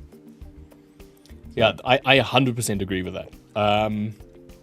There's no point in trying to force it, because all you're going to do is either harm your account or harm your psychology or harm your emotion. So I don't think that there's any good to come from this. That's why we do have the trivia today, and later on we do have the release, let's say, of the Trade Set Go partnership with the 5ers. That event is going to be at 12 GMT, and there are some prizes to be won there, specifically into a personal account. You can actually have some credit. So we will redirect everybody there, but we may as well talk about it at some point as well. I do have some of the information available. Maybe I should bring that up. Yeah. Got quite a few giveaways on the cards today. Then that's good, Yes. especially in these indeed quiet days. It's good. It's funny how you get these like quiet days, and you and I specifically, were looking at stuff that we could add, in the event where we have a quiet day. What a perfect day for that. Just So That's here nice. are some of the stuff that you can win with the Trade Set Go giveaway for the YouTube launch, the CFD Broker special launch. You'll have 30 winners, which will win 30 funded accounts. So it's going to be 20 2.5K high stakes, 5 10K high stakes, and 5 25K high stakes accounts. 20 winners will each get a $100 Trade Set Go bonus, which goes directly into their account. And then also you have the 200% early bird credit, which will allow you, when you deposit the bonus for the 5ers users, then you will get a match, which is pretty good. And then there's an extra bonus giveaway for Portfolio Management Tool, which is an exclusive proprietary tool, trading tool that is used within the Trade Set Go Discord community. So, I actually want to see that, and it's with a really cool guy. I don't know if you've met Giannis, but he is pretty cool. Yeah, he's a pretty cool guy. So if you haven't already, go to the Trade Set Go Broker YouTube channel. Go and subscribe. So long, I'm already subscribed. So get yourself in there, and then win yourself some cash prizes and some accounts. There it is. And Beautiful. then in order to be a part of it, you just need to go there, and then all of the links will be in the description box. So yeah, it's fun. I'm actually thinking about opening up a brokerage account with them as well. Yeah, indeed. I mean, that's one of the best ways to complement your prop trading, right? You know, obviously, you pull out some of these payouts, start funneling that into your own personal brokerage as well. You can trade that in sort of different manners to some of the prop rules. You can create more complex strategies. You have a bit more flexibility, that kind of thing. You know, so yeah, they both complement each other very, very nicely. Build that kind of rounded portfolio, just the same way where you might have your active trading and still have things like stocks or something else, or some people get into options, that kind of stuff. You can go all the way out to real estate, right? But if you think about it, like, people build that for exactly that point, that whole well-rounded portfolio where you've got a bunch of things going on all at once. So Diversification. Diversification, but in the more truest sense, rather than when people talk about it in the stock market, which often they believe they're diversified, and really they're just highly correlated in different names. Yeah. But it's essentially the same trade. So yeah, you can do a bunch of these things. It's a different trade, different setup, and you're going to be much more protected. You can see that growth across the board. So I like it. Yes. I mean, we do have personal accounts, but why not just check that one as well? Yeah. So exactly. The thing for me about a personal account is the most important aspect is the trade execution. If there's a massive delay, let's say the brokerage is very far from, their servers is very far from South Africa, which generally is the case, you always have a slight delay. Now, initially, it might not seem like much of a problem until you have a little bit more volatility in the market, and then you realize your execution is quite a bit further away than your intention, or at least your intended area. So that was the first thing that I've been looking at, getting a personal account. And then obviously, I don't really care about the leverage. I honestly think that there's really no point in going more than like 50 to 1 or even 100 to 1 leverage. This like 1,000 or 500 to 1 leverage is silly. It's absolutely silly. Yeah. So I don't really care about the leverage. That's not a selling point for me. And then they need to have very easy to follow deposits and withdrawals. And if they have that, I don't really care about the commission, because I don't trade assets that have commission, like NASDAQ as an example. So I'm not really too bothered about those things either. So I'm willing to go and have a look at the Trade Set Go brokerage and kind of like see how they align with my current personal accounts. And I think you should do the same. LJ, go and have a look. Yeah, I would also say leverage is important though. I would say leverage you do want. It depends how you trade though, because in particular, like if you're trying to scalp or be a bit more active, you do often need that leverage. Yeah, true. And but I'm not what overly it can do concerned is like with the point isn't to just because it's on offer, you don't use the entire stack there. That's not the point. You still stay within that lower band. Sort of, I typically won't go more than 30 to 1, at max 50 to 1, but that's normally because I've got like split positions across various assets, right?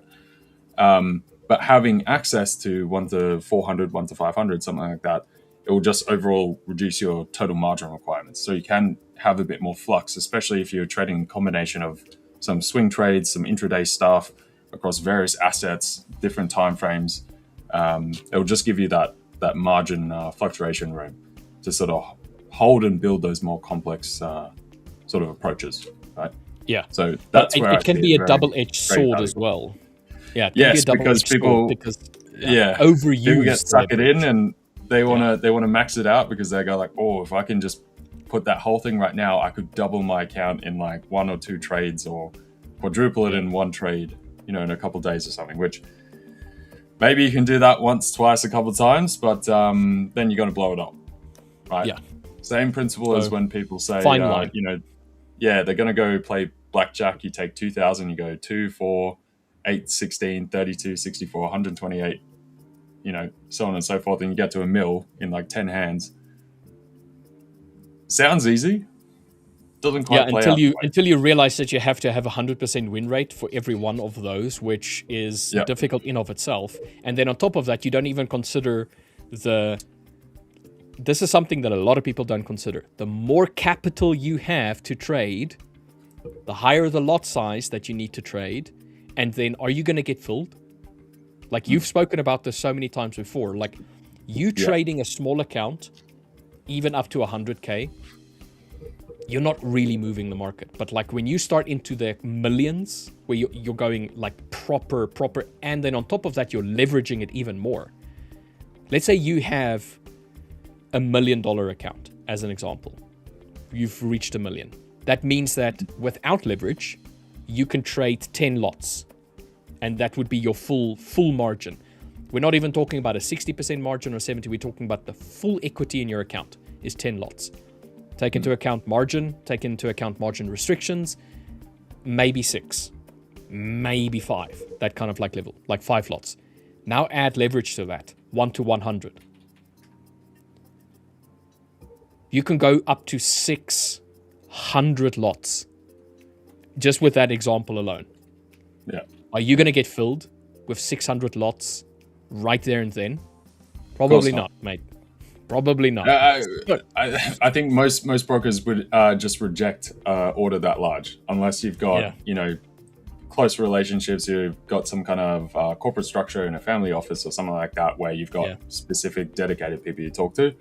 And part of the reason, like even when you're trading these kind of big sizes, not necessarily that you're going to move the market, but what you are going to move is the book of the broker, right? And then their liquidity above that. So the prime broker, the prime or prime broker, etc. Because they are market makers and they're always trying to keep their books balanced. So if they're taking on such a hefty order in one foul swoop, right?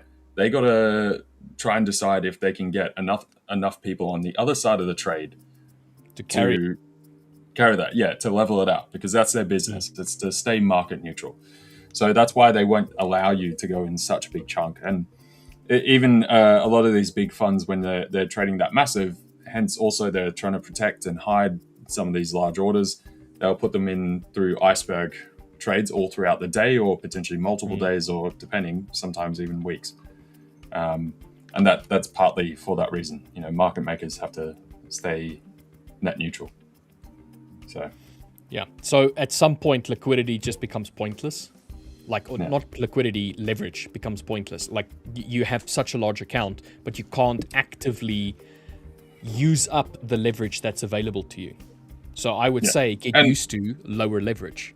Yeah, I think as well, if you do manage to get to that size of an account, right, you're probably going to stop caring about can you use leverage or not? You're going to be, I mean, you've got fair. a lot of stacks under your belt that I would say just quit there, take your money, park the majority of it. What was that And then, saying? yeah. Like somebody says, he bought himself a Bugatti, and then everybody else is like, oh, dude, the tires are so expensive. And he's just like, I don't care. Yeah. It's like, if you can afford a Bugatti, you can afford the tires, mate. Like, Yeah. it's like, oh, but it's so heavy on the fuel. Yeah. They don't care. So it's the same idea. It's like, if you're at that level, it's just, it kind of loses the value that people once attached to it. So in this case, I would say just get used to lower leverage and just not let it ever bother you. Yeah, just Because simple. I definitely agree, and that's the best way to train yourself. Like having it there to use occasionally, when you see certain opportunities. Like you definitely want that, but definitely get used to that lower leverage. And also, I mean, a lot of countries, you're restricted as a retail trader to 1-30 or 1-50 in most countries these days. I know in America it's 1-30. 1-50, I believe, in America. Has it been increased? I think it was always 1-50. And then I'm pretty sure it was 1-30. I don't know, I could be wrong, but I'm pretty sure it was 1-50. Yeah, I think it was and 1-30. then when they brought it in other places, they went to 1-30. So like Australia, pre-2021, you could get 1-500, no problem. Then they curbed that and took it all the way down to 1-30. Yeah. I'm having a little quick look through chat. They were so like we've had thousands probably. Everyone's pretty active. Hey, it's very, very active. So I just want to quickly see if there's like any good questions. So there are a bunch of guys. If you guys do have a question, try not to like type it through 2 or 3 times, like just once, and we'll see it. Because then we'll that's kind of how we miss. Yeah, that's how we miss people's comments, because there's too much floating through, and then we got to scroll the whole way up, and you lose exactly where you were in the chat and that kind of thing.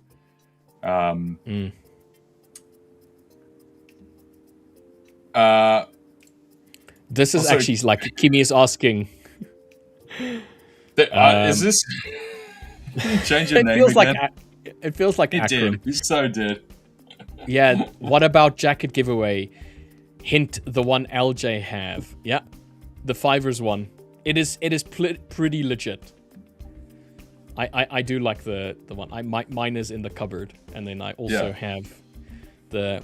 I used the shirt yesterday, so it needs to go into the wash. And then I have one of these golf tees ones that also has the insignia, the logo. Like a polo. Polo. There we go. Polo shirt. We just call them golf shirts. Yeah, but it's polos. Really? You are correct. It polo, is polo shirts. Yeah. Let's just see. What time do you want to start the trivia, mate? We can start it soon. I might just jump up quickly before we do. I just have to turn the oven off because I was venting it after what we were talking about the other day. Because I finally got round to that. So it's been sitting on for a while. So I should turn it off. Good man. I'm so glad that you did not go ahead and do what you were planning to do on Friday. You would have been sick, mate. Sick. All right, so you can go and do that quickly if you want to, and then I'm just going to go and look for a good question. Okay. I'll be back in a sec. I'll answer this one while you're away. From Mixer asking, is it beneficial to have another strategy for days that are slow and choppy? I think so, yes. I think that you should not be 100% reliant on one strategy. I'm not saying that you should strategy hop if you feel like, oh, my strategy is not working, and then hop to another one. Stick to your strategies, but have ones for different markets. I would say if you're going to have a look at a YouTube channel or a guru or somebody that's going to give you information. They're generally going to tell you, oh, this strategy works on crypto, on stocks, it works on all Forex pairs and whatnot. That is horse crap. That is horse crap. I do not believe that a trading strategy on an asset like, for argument's sake, silver, is necessarily going to work the same way as, for argument's sake, a Forex pair, because they are diametrically different. So how they are calculated, how they are placed onto the market, how they are traded is different. So I would suggest that you get yourself a strategy that is your main strategy on an asset that you can focus on clearly. In my case, I focus almost entirely on NASDAQ, and I know that my strategy works really well on NASDAQ. Okay, so I'm not going to take my strategy for NASDAQ and try and form fit it for EU or GU. I used to try it, didn't quite work. So with NASDAQ, it works. So get yourself a strategy for one asset. Then make the decision. Am I going to trade choppy days?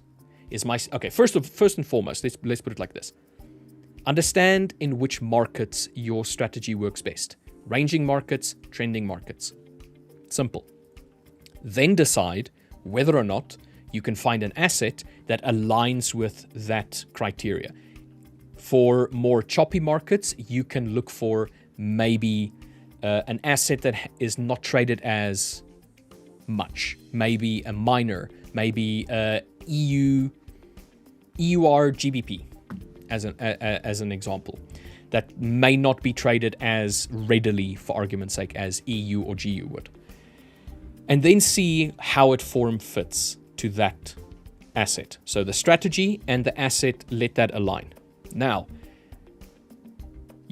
sometimes the market itself is also going to be cyclical. So you will see the market is going to go into bouts of ranging. It's going to go into bouts of trending. It's going to come back down to bouts of ranging, and make the decision which one you're going to participate in. However, it's always a good thing to kind of put a strategy on the back burner. Let's say hypothetically we've had a historic run, a volumetric trend running, like we had with gold and like we had with NASDAQ. Sometimes what happens after historic runs is you either go into long periods of consolidation or you go into quite a severe pullback on it. Then you need to say, am I willing to participate in this?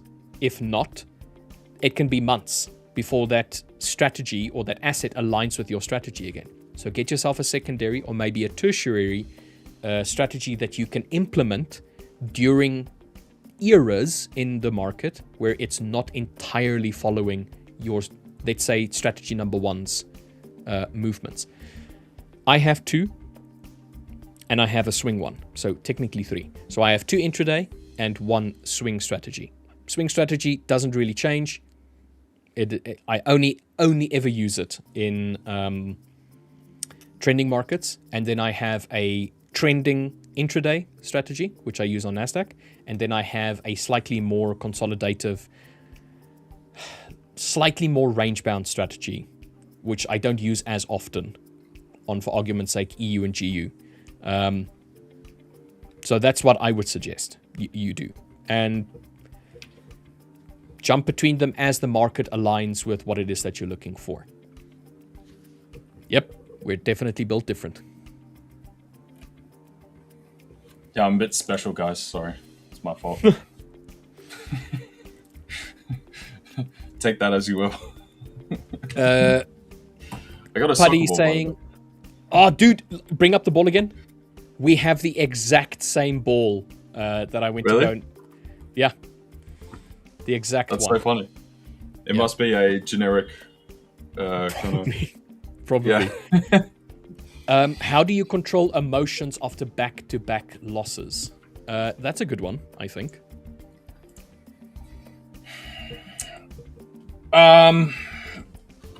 Yeah, so how do you control? I mean, okay, the first thing is always, first and foremost, you want to stop yourself. Right? Now, a good way to do that, because it's often very hard when you are emotional, you're in that that flow, you've got like these over compounding drivers that are pushing you that way. It's just like if you're in an argument with someone or I don't know, people that get like road rage or something, they just can't stop. Whereas if you ask them on any other given normal day, they'd be like, or they'd look back on themselves if they watch a video and be like, dude, what was I doing? Right? You know, so as far as trading goes, especially if you're more prone to that sort of those stronger reactions, a good way is obviously always to set out those parameters beforehand and try and identify the kind of things to look for to know that you're in that state when you might not realize because you're in the state, right? So set out some kind of guardrails around that prior that will kind of set off alerts, like put up, you know, the amber light and then into a red light. And then when you see that red light come, you hit the stop button, hit the pause, and you pull back, right? That's the best way to do it. And the more you do that, you know, you'll have that control and you should be able to deal with things better over time, right? You won't react as heavily because you know, like everything's in the flow, you're under control, you can handle things, you're all good. So that reinforces that confidence in yourself going forward, which becomes like that virtuous cycle. That would be my best recommendation for it, I'd say overall. I'll let you go now, Rich, and then I might say something after. But I think control is the problem word for me in that thing. Like emotions by its very definition is not something that you can typically control. It takes a lot of years of practice, and it takes a lot of years of like inflection, of really understanding what is going on with your emotional state at a given point in time. It's controlling what you do with that emotion. That is the thing that I like looking at. You need to learn how to understand your triggers. You need to learn how to understand how you react from a certain event. And then you must try and control the decisions that you make after experiencing that emotional feeling. So it's a normal thing to feel an emotion. If you've lost something, the natural response is grief, or it is a feeling of depression, or it's a feeling of loss. That is a normal thing. So remove the stigma from the emotion. Emotion is not a negative thing. It's the decision point that can be a negative thing afterwards. Like if I have an heightened emotional state and I act upon it and I do something stupid, that is a negative thing. So if I'm sitting here at the market and I'm realizing, ooh, I am a little agitated today, or I'm a little annoyed, or a little short-tempered, and I lose a trade, that is potentially going to lead to me making some mistakes afterwards. Understand that it's a natural thing to experience an emotion. It's the decision afterwards. If I choose to react after I've realized I might not be in the right frame of mind today, and I still decide to try and take a trade, that trade is most probably not going to be a positive outcomed trade. It's most probably going to lead to me feeling more dejected, more emotions, more angry, and it's going to become a bit of a snowball effect that becomes even more difficult for you to kind of get under control, but also for you to get out from under. It's realizing, and it takes a lot of time to realize what your triggers are. But once you realize them, that's half the battle. The other part is you deciding, you know what? I'm noticing something. I'm going to step away from the markets for now, because whatever decision I make now is probably not going to be a well thought out one, because I am in an emotionally heightened state. That's what I would generally say. But I don't think that there's one form-fitted way for you to curb that experience or to curb that issue. It takes time, and it takes a lot of inflection. You need to kind of like know who you are inside. I'm short-tempered, or I'm impatient, or maybe I'm fearful of loss, and then only then can you start like looking at steps that you can take from there. That's what I would say. Back to you, LJ. Yeah, so I thought you'd highlight the control thing. That's why I was like, oh, I'll say something after. So yeah, it's not exactly control, but it's about what you can control and what you can't, and knowing the difference between those things. And obviously, the more control components you can put in that you can actually have that kind of direct effect on, you're going to have a better time. Now, just like Rich was saying, your emotions are a bit more wild. They kind of just pop up. And you don't want to have none. You need to have some. That's what makes people human. Also, from a neurological standpoint, humans can't make decisions without emotion, right? If you disable those portions of the brain, and you give, you can read up all the papers. They've done tests with animals, etc. Do they eat or do they drink? They can't decide to do one or the other, and they starve, right? Give them a little bit, switch those back on. They have a slight emotion. They decide either to drink or to eat first, right? So it pushes you to these things and then back and forth and back and forth. And so realize that, one, with that, when you do have a certain emotion and you go one way, you can actually go back the other way. That's how emotions work. And the idea is then to put in as many control points as you can. And what you're looking to do is kind of domesticate your own emotions, right? You're not trying to wrangle them like you're on, I don't know, a horse or a bull or something. Your emotions are not the enemy. Domesticate them. You're trying to guide them around, right? Yeah. Your emotions are not your enemy. You're not supposed to try and fight against your emotions. You're supposed to try and understand them and live harmoniously along with them. Yes. And so you want to domesticate it in the way to enable the ones that help you and push you forward and accelerate you, and try and lessen the ones that harm you and cause you grief and all that kind of thing. So just like if you think about domestication of an animal, when you want to train an animal and you've got a dog or something, you want to make sure it goes to the bathroom outside and not inside, right? It takes a bit of a learning process, and it's iterative steps, but eventually they learn and they get it.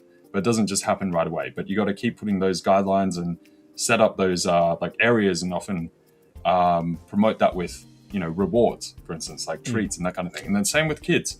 You're trying to teach kids something, they got to learn stuff iteratively, and often there's a give and take, a sort of reward process. So the same thing I would say for anyone out there as well is to punish yourself when you need, but not massively. Don't put yourself in the ground. You got to focus on rewarding yourself for stepping back from those negative emotions and helping to quell them, right? Give that positive reward feedback to yourself. And then that will start to sink in more and more and more.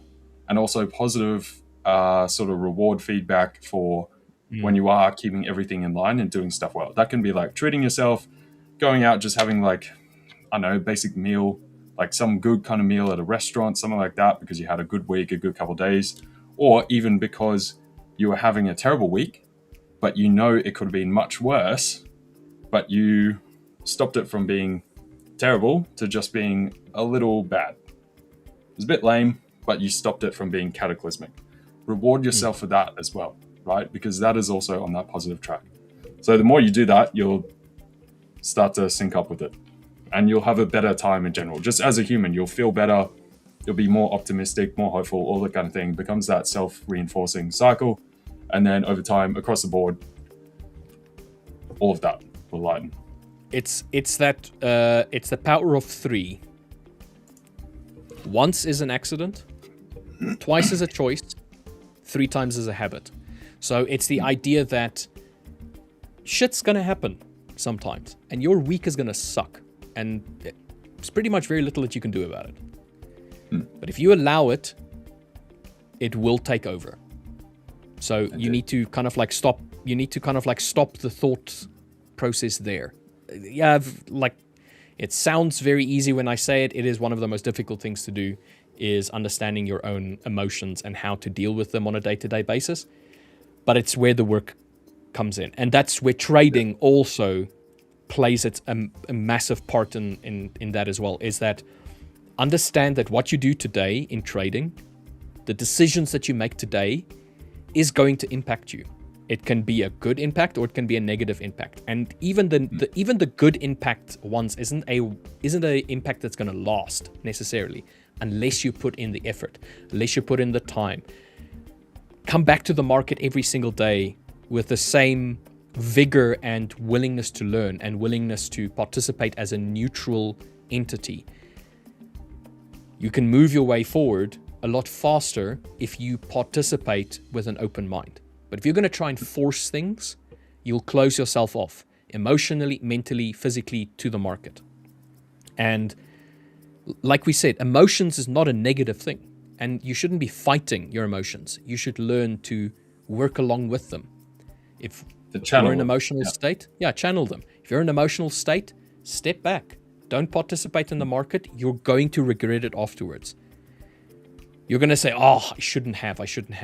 It's that discipline. It's that willingness to say, you know what? I'm noticing something. Let me act upon it instead of letting it act on my behalf. Yeah. So exactly. Very much like that. That's the one. Very good question here as well from Panda. It's asking so many good questions. What habits do consistently funded traders have that struggling traders usually ignore? This is a good one because I think LJ, first of all, everything we just said definitely goes to that, right? Yeah. Goes without saying. What else can I think of? So what habits do consistently funded traders have that struggling traders usually ignore? I think a lot of it would come down to that, sort of discipline, a bit more structured kind of approach.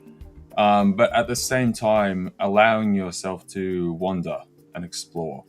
And you're constantly trying to come up and think of new ideas, new angles, new concepts going on in the markets, or what to look out for, or that kind of thing. It sounds very abstract, and it kind of is. That's kind of the point. But that's what creates that new idea generation. So often people get too locked up in a certain strategy or approach or some kind of way that things have to be done, or some idea they think about how the markets work or this or that. It's all fair game, right? There's hundreds of thousands, millions of people out there trading markets, and everyone's doing it a little bit different. And that's how we actually have a market, and that's also how you make money, right? If everyone's trading the same thing, it all basically goes to zero, right? Because the alpha gets completely squeezed out. So if anyone sort of tells you there's one way to make money, or this doesn't make money, or something else, and you're doing it, well, you can tell them to go away. If you're trading that and it works well, now that comes with the caveat of understanding why it works. Or you just sort of clicking buttons and you do this thing and you happen to see it working, but you think it's working because of this, but it's actually working because of some other chain of events over here, and you happen to capture something that happens to align with it, but that's not the sort of root cause, right? You wouldn't really be able to explain that edge, like where does it actually derive from, right? And then that's when people get killed, right? So that's I would say that's one of the biggest things, where people not really understanding exactly why or how what they're doing works or doesn't work. They're kind of just doing things in the market and clicking around and kind of hoping for the best. So there's definitely a lack of deeper level critical thinking, first order, second order, third order principles.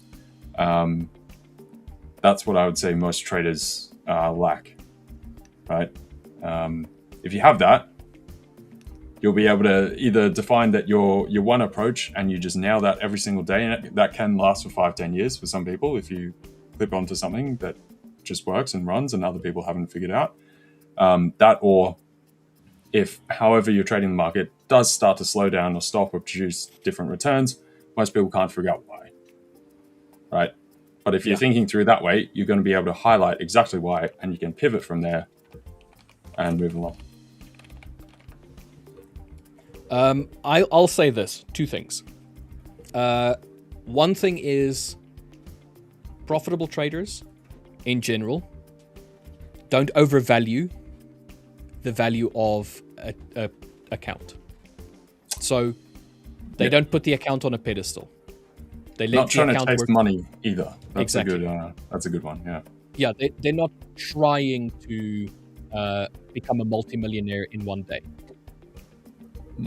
Definitely one thing that I think a lot of profitable traders have in the bag. They don't put the account on a pedestal. They know that it's being process related and process orientated rather than P&L orientated. And then the second thing is they look at probabilities more than they look at what I want. So the likelihood of something happening versus what I would like to happen. They focus more on the probability. They understand that this is a game of give and take. They understand that in order for them to be a winner, somebody else needs to be a loser. It's a net zero gain for you, the retail trader, pretty much. And they understand Negative. Negative gain. Yeah. In order for you to be successful, there's going to be losses, there's going to be wins, there's going to be sequences of losses. It's making sure that they are as close to expectation and probability than they are in reference to what they want. I want price to go up. The market doesn't give a damn about what you want. Just accept it. Just accept that you don't control the market. You are a participant. You're a little person in a boat on a river. You can try all your best, put a motor on there to try and run up river and all of that stuff. Some will do it, most won't. Just understand that the probability in this game of trading, you need to align yourself with your thought patterns towards that. Instead of, but I'm going to be a multi-measure. So just make sure that you curb your expectations to fit trading. Those are the two things that curb your enthusiasm. Something like that. Great as well. Show. Yeah. Great show. I just think that people expect way too much from their strategy. They expect way too much from the market. They have this, I wouldn't call it unrealistic expectations. I just think that it is not something that you can achieve right now in one day, in one trade.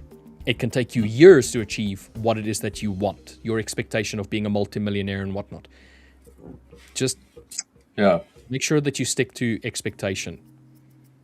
So and final thing I'll add is, there's also, in as far as like the sort of more technical approaches to markets, people are often lacking macro and statistics. Those are the other two big ones that I would say you should learn, right? Now, this doesn't mean you have to go crazy in macro and like you're going to start up some macro hedge fund and you're doing all this really intense work, but just have a general idea so that, headlines come across the screen and you can actually understand what that means. Like if one of the Fed members comes out and says this about interest rates and they say, well, we're looking at them being a bit higher, inflation being pushed up, we've got producer prices coming up, wages are hot, and then yet we're seeing a difference in employment because we're seeing the lowest section get hit, but higher wage workers are getting more jobs. Like that's a couple components, which seems kind of complex, but each of them are actually pretty simple, like one-to-one. And then you can figure out, package them together and then know the overall direction, right? Is that going to be US dollar positive or US dollar negative? Is that risk on, risk off? And then the other thing is statistics, right? Which is definitely something very helpful. So just like we were talking about before, the odds of getting your, one flip into 10, right? People don't realize just how exponentially those numbers go up, right? When you're trying to hit these big, long trains of wins, which again goes back to that thing similarly to what Rich was saying. And we just echoed before, like the best trader is not trying to make money. Money is just like the digital number, like in a video game, like a high score that they're trying to rack up, but they don't care about the money itself. It's more just like it's an indicator that you're progressing forward, but the money itself and what it can do and does is like the secondary. Everyone needs money, obviously, we all know that. People get into trading because they want to make money, of course, but they're focusing on the process, not the outcome. So process first, then outcome. And the statistics thing is very funny. Maybe we could add a few more of those questions into the trivia sometime. Yeah, so I'll give one example. So, like, what are the odds of flipping a coin heads 40 times in a row? I'm sure, like, no one realizes just how impossible that is. Dude, I can't get my camera to stop auto color correcting. It is annoying the crap out of me. It's gonna like brighten. It is so annoying. You'll have to play around with the settings, or maybe get like a third-party webcam software, so I can position the focus area for the lighting, I should say, and find just a spot in the top corner of your wall. I just freaking can't get it. Like, look how bright it's becoming. Yeah, I know. It's worse now. It was actually better when you had the LED on, I think.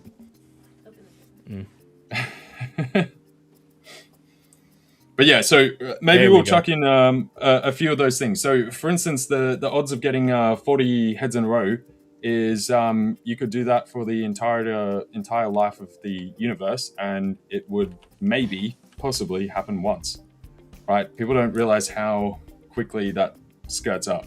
Now, 40, it's a few, but it doesn't seem big enough to be larger than flipping that every single second of the day for all of history, for the entire lifetime of the universe, right? Not just like the Earth, not the galaxy, not the solar system, whatever.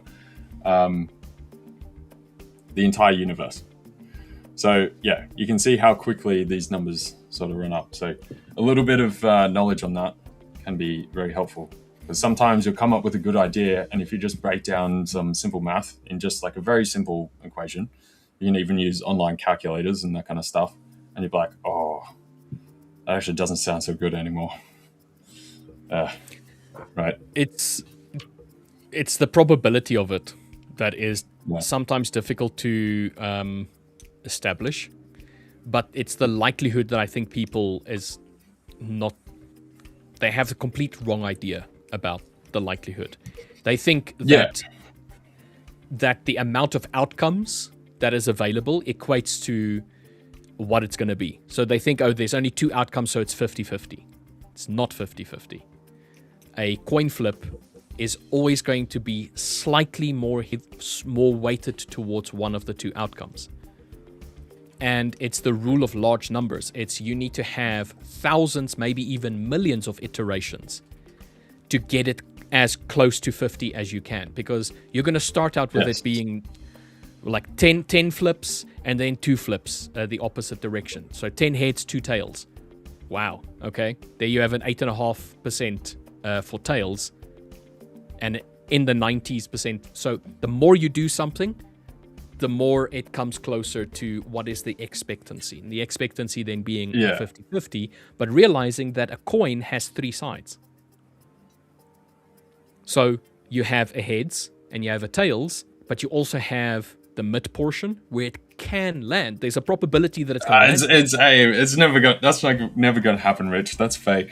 That's fake. No. Doesn't exist. No. You're saying never, but it is part of the equation. It's part of the probability. There's a fraction of it that needs to be taken into consideration. But if you're looking at only 2 outcomes, then you're saying yes. If it's only heads or it's only tails, it should be 50-50. But even then, it's not 50-50. It's maybe 49.9 versus 50.01, as an example. Yeah. And it depends on the amount of times that the test has happened. Yeah. And then the more you do it, the closer you'll get to it, but it won't be exactly. Yes. Yeah. That's realizing that expectancy versus outcome is a little misaligned. Yeah, precisely. So that's exactly what we're talking about. So yeah, humans are not naturally good at working in statistics and probabilities, right? It does take a bit of training. Like some people have a bit more of a natural proclivity to it, but in general, humans are not ingrained to think that way because we don't need to, right? We just think in the way that helps us survive, and that's it. We don't have to be precise and accurate. Now, unfortunately, markets are something that are structured around being precise and accurate. There's a bunch of people running high-level mathematics into the markets to sort of run the metagame on everything. Now, with that, we're going to do trivia pretty soon. So I might actually throw out a question here. And I don't know if we can do like a 30-second timer or something for people to answer. It'll be a bonus question in the chat. Now, we won't be doing anything for this question if you get it right. But there'll be 30 seconds, and then I will reveal the answer, but it might pop up again in a future trivia. Okay. So on that topic of statistics, I'll say first, can you get a 30-second timer up, you reckon? I can We can try we can find add one, it. maybe just on like Google or something.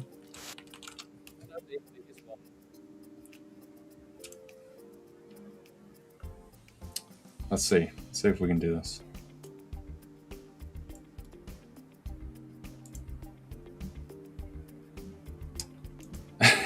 Yeah, what is he talking about? Coin will never land on a curvy area. Yeah, you think that. You think that. But it's happened before. And here's another thing that I think a lot of people also forget about probabilities. It's the probability of something happening is based on all of the inputs being equal. So if you're flipping a coin, the probability of change depends on how hard you flick it, how many revolutions does it make, the surface on which it lands, all of those things plays a role. But you thinking in the idea of, well, there's only two outcomes, so it can only be heads or it can only be tails. So that's why I'm saying, like, outcome versus expectancy is not the same. I expect it to happen, but the realization that you come to is that it doesn't always happen in that way. And knowing, like flipping a coin, there is a probability because it has one of the sides. It's not necessarily a flat surface, as an example. I'm looking for a timer. Maybe Remy can bring one up. Do you think it'll be under the apps and widgets? I think you're muted, mate. Oh, I'm muted, that's why. Okay. Yeah. I can't seem to change my screen. I think my PC is having a freak out. I wasn't sure. Do you want to bring your screen up? Yeah, I don't think because I wasn't muted. I think my PC was just wigging out. Okay. So yeah, I just went on Google. 30-second time. Okay, so the question is,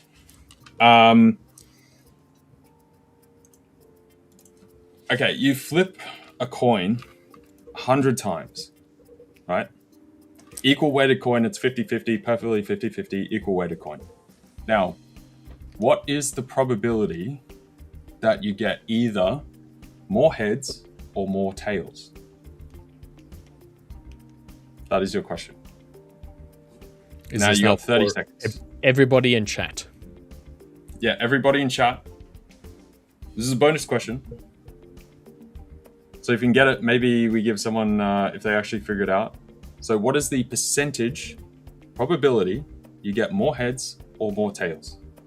We can't attach a prize to this one, unfortunately. But not today. But maybe someone gets a bonus point or something in the future, or we'll see. Okay. We'll see if anyone gets it. We actually have a fair few answers so far, so we'll start the timer. Oh, I did. Okay, on my screen it's been playing. I think my screen is playing up. I might have to reset the thing. Okay. Because it already counted down on mine. Let us know when the 30 seconds is done. It should pretty much be done. Yeah, it's already. I mean, it's already done. Yeah. Okay, we're gonna give a little bit more time for people to just. Yeah, sure. We can give a little bit of time for this one. Yeah. So, what is the probability of either more heads or more tails? And bonus, if you can tell me how you figure this out.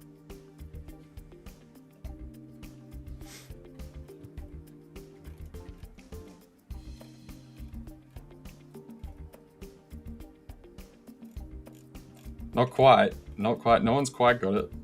I got some close, and we got some derivatives of the same answer, but make sure I'm saying either. Right, so probability of more heads, probability of more tails.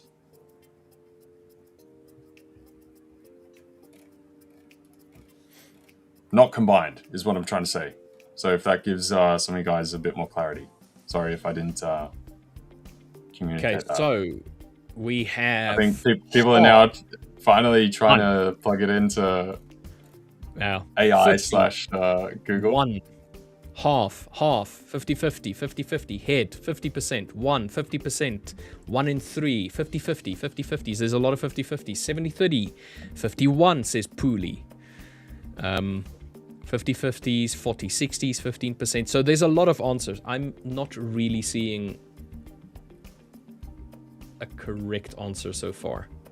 We've got 1 and 2 now. After a while, I'm sure people have plugged it in. Yeah, I'm still and we did get some earlier ones that were close, but hence I was trying to clarify how I was communicating it.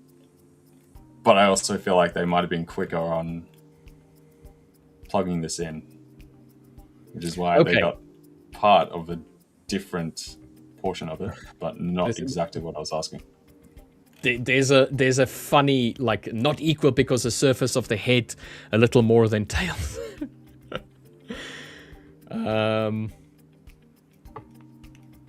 So LJ, do you want to give the answer? Okay, so the answer is basically 46.02% to get more heads and 46.02% to get more tails. And then the rough probability, this is rounded up, obviously it goes into decimal points, but to actually get 50-50 on 100 flips is 7.96%. So again, this is one of those weird things of just most people think like I flip a coin 100 times and I'm probably going to get roughly 50-50. You're actually only going to get that 7.96%. Now, you might get very close, but it's not going to be quite 50-50. And so this coming into markets, these small differences do add up because these are the portions that are squeezed out of the market. So at least just having these kind of ideas, you can understand how some of the bigger players and that kind of thing work, and then try and manage and maneuver yourself around that. Yeah. Especially as you progress in your trading journey and you get a bit more complex and understand a bit more depth. You'll be able to squeeze out more and more gains and returns, and also often squeeze out more and more gains and returns for less overall work because you become more efficient, which you're then making more money and actually spending less time on the markets overall.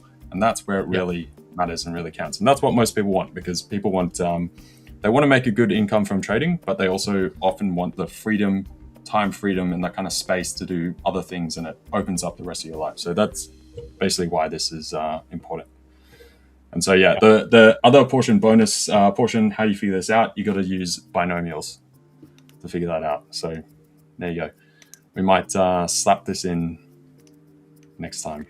It's the same thing as what we were talking about earlier. The expectancy or the probability versus the outcome being, you expect it to be this way, but then you look at the probability and you're like, okay, this makes sense. And then you go and actually test it. And then you realize that you're going to have outliers.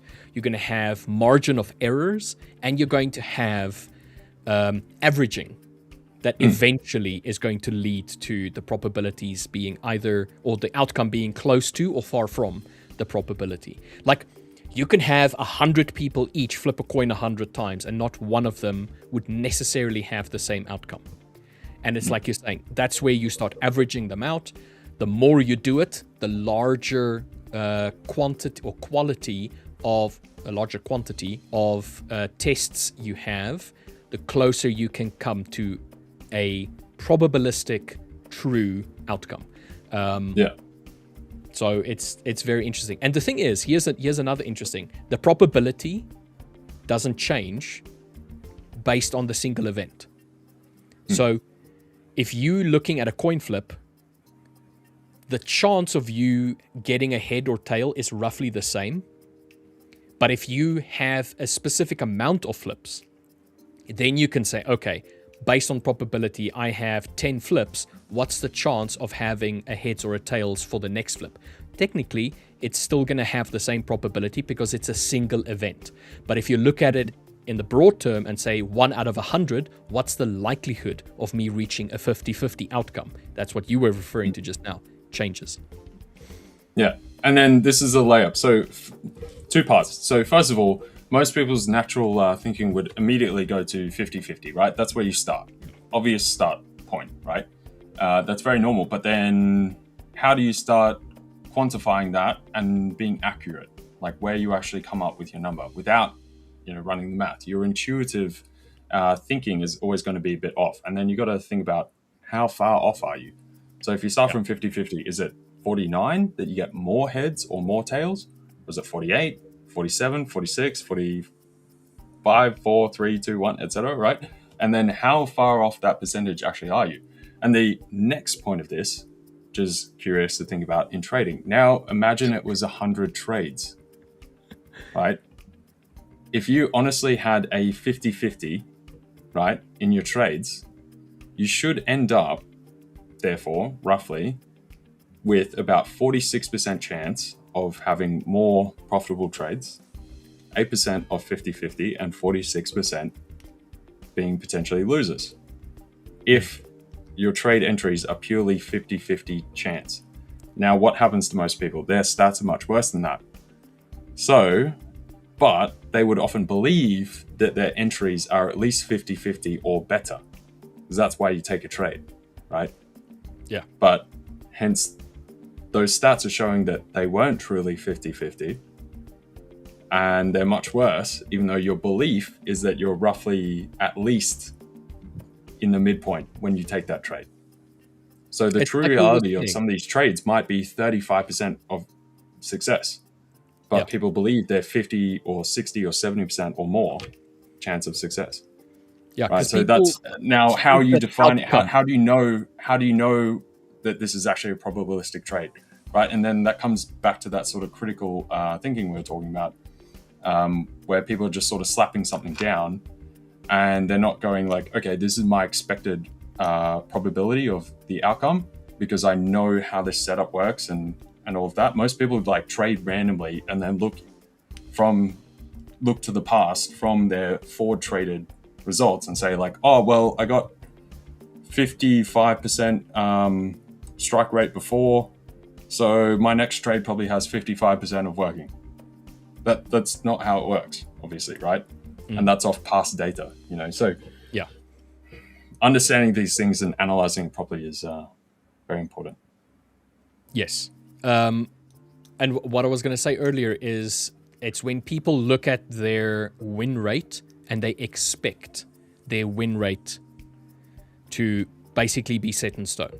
And then they forget about margins of error, they forget about grouping, they forget about the rule of large numbers, all of these kind of like things. That's why when I was talking about my trading a while ago with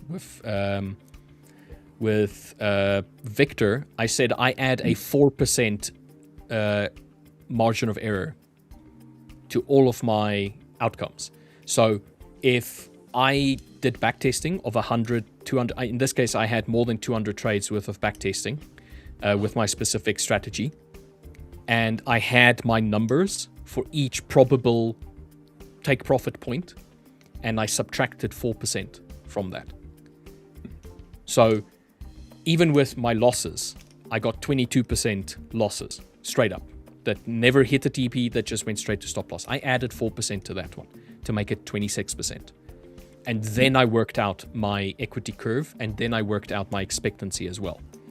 So I have this is what I backtested. This is what I'm theoretically expecting to receive. This is my margin of error. Yeah.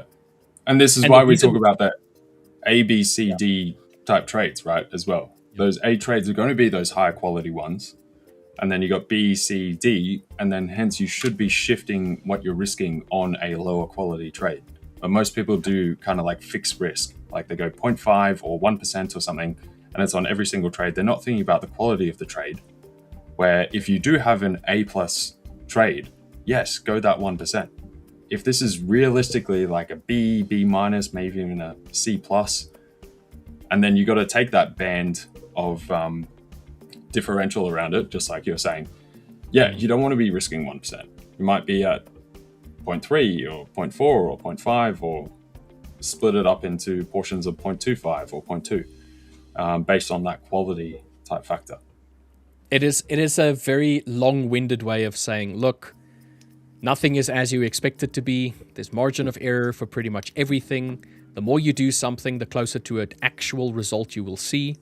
and that most people overestimate their ability to properly put down expectancy or to guess expectancy, because they think outcome equals expectancy, or outcome equals probability, or probability equals outcome. So the amount of outcomes that you have plays a role, yes, but that's like in a nutshell. That's like in a vacuum. When you do something, you expect certain results.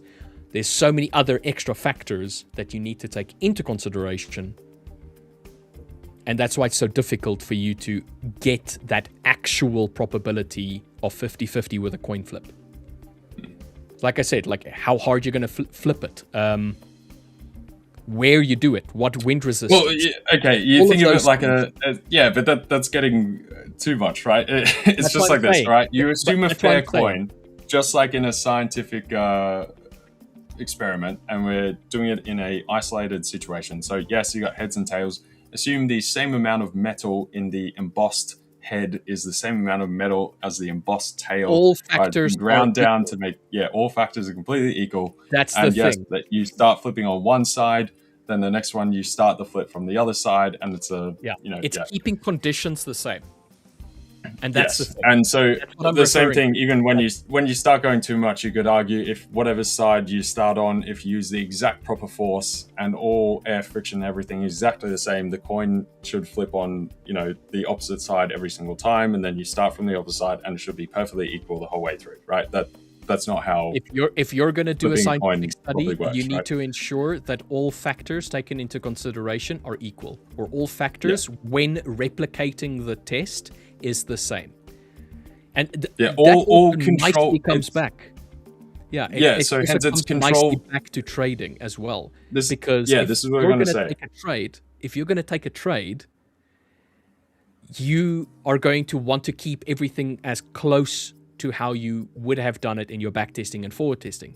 And that's why if you add too many factors and start like taking out factors for every trade that you are taking, the probability that you had initially, or at least the win rate that you had, is now no longer applicable to the actual trade that you're taking, because you've changed variables.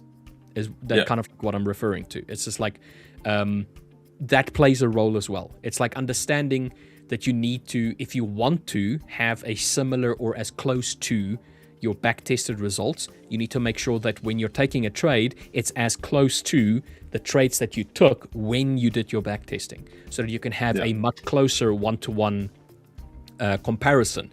But if you start adding things or start removing stuff from your strategy, but you didn't actually go and back test the change, you might realize much less expectancy than you would have had if you kept everything the same. It's just what I'm trying to say. And because so you look at the control variables, because at the end of the day we do work in real life, right? Not in like a simulation. Like you couldn't even test this properly in a scientific lab. It's not going to be perfectly nice. No flip, no discussion. But then we're going to start going to toast. Does the buttered side of the toast land face up or face down? Or we can do cats. Cat always lands on its feet, right? I guess that one's already solved. Into perpetual motion, and then it's a whole different thing, dude. Yeah. Shall we get into the trivia? Yes. So just the final thing to wrap that up, because everyone's bored of it now. I'm sure we can move on. But the point is, looking at those control variables, control as many of them as you can. We do work in life. You're not going to get a perfect simulation to control every single thing, like the wind resistance, the amount of, oxygen molecules in the room, and the force of the flip every single time. That's not how life works. So how do you do science? If you're doing engineering, you're trying to build a rocket ship, you're trying to build a plane, you're trying to build a car or something, you build it within the relative stability of a expectation band of how the atmosphere actually works. Like you take into effect physics, chemistry, and there's always going to be fluxes. Like we can't predict the weather perfectly, but we know it's going to be roughly in this band. So you build a tolerance level for that band so that when you fly the plane, it's not just going to blow apart just because the level went to here, right? You build the tolerance further out, right? And so the point of this of what I was saying is that building your trading strategy and approach should have those tolerance bands. It shouldn't be so fragile that when something just goes slightly out, it just all breaks, right? So the more tolerance you can build into it, whilst it's still having that capacity to take off from the tarmac and reach terminal velocity, which is basically your equity curve, your balance, your profits, that's when you're going to make it, right? So this was a long, rounded way of saying this. I don't know why, for some reason, we got into this today. It was just where my head was going. So yeah, we can pipe down on that and we can get into the trivia. Sorry, guys. You know what's funny? But it's interesting. It's interesting. Markets are boring today. Out of everybody, you and I can have the longest non-confrontational discussion about probabilities and outcomes. I think out of anybody that I know. And the thing is, I agree 100% with every single one of the statements that you made. But I always try and be the devil's advocate and to try and add the other aspects that I feel is most missed by people they argue a point. So yeah, to everybody that had to listen to that. By the way, this is how Alja and I always kind of talk about stuff. It's like, yeah, but people just don't get this. It's like this and this and this. And yeah. What about that thing? It's like, yeah. Anyway, let's get into trivia. Shall we do that? Yeah, let's do it. Where is our trivia screen? I think we both play devil's advocate. That's why we get it. Because I'm always the same as well. I always devil's advocate to people, and sometimes people hate it because you're like, I'm not disagreeing. I'm just bringing the other section of the discussion in. And they're like, stop arguing! Stop arguing! You guys are going to stop arguing. We're not arguing. We're actually having a proper discussion, dude. I'm gonna get myself a different camera because this is annoying me. The fact that I'm so bright, it looks like I have the sun coming out of my forehead. I'm not this white, mate. Yeah, well, I had the same problems with mine, right? I've had to play around with the colors and contrast and all that kind of stuff. The darker I make it, the more bright I become. Yeah. Anyway, let's get this going. Yeah. Let's go. Let's do it. All right. Trivia time. Trivia time, and then he dies. And then there were just the two of us. Look at my South African flag and my little South African hat and my South African ball and painting. Anyway, I'm just going to give LJ... it's a third eye coming out. Yeah. Might be a fourth eye. There might be an eye somewhere over here. But I might need to have the doctor have a look at it. I'm joking, guys. I'm joking. I'm just going to give LJ just a few more minutes to see if he can jump back in. And then we'll get straight into it.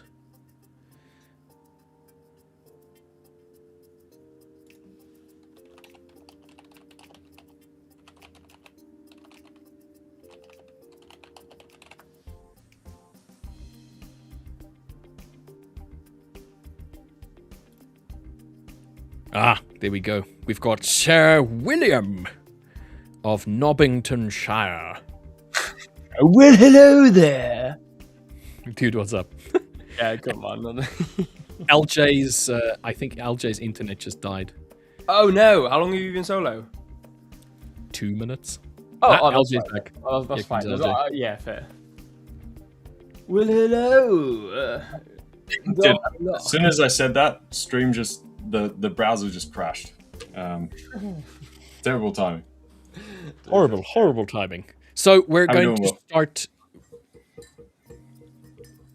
Converse. Oh, okay. Right, okay. Yeah, fair. Thought there was Hi, Will. My name's LJ. Hello, LJ. Oh, man. What have I missed other than apparently just absolute severe banter? We had a very long discussion about probabilities and outcome, and yeah, just high level, or not even high level, just stuff people don't care about, properly. Like the only reason why people are still here is because they're expecting a giveyway, and they're like, "We've really been boring them that bad." Exactly. So we had to feed them. Had to feed the vegetables right before dessert. So that's it. You all need to eat your peas, and if you don't eat your peas, you don't get dessert. Oh man. Guys, I do apologize that you've all been bored stiffless by these two stiffs over here. Oh man, We should start a podcast, I think, and then we just rant. I reckon we should. I reckon we should start like just a complete rant podcast. Talk absolute dog shite the whole time. But but literal garbage, like uncuff, unscripted, random, pop into your head, side quest garbage, and nothing matters. Like we're not going to monetize or anything either.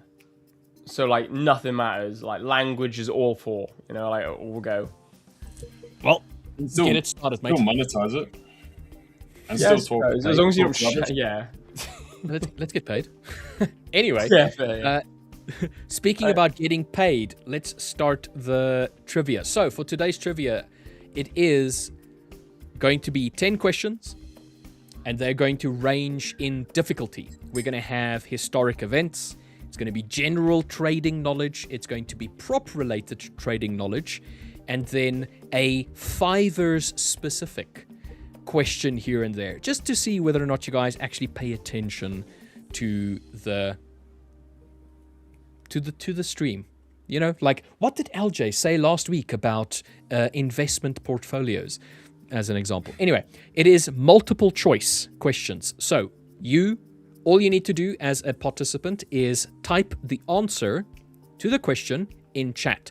So there's going to be 4 possible answers, A, B, C, or D, and you just need to read the question and then answer the question. Please try and answer one at a time. So one question, one answer.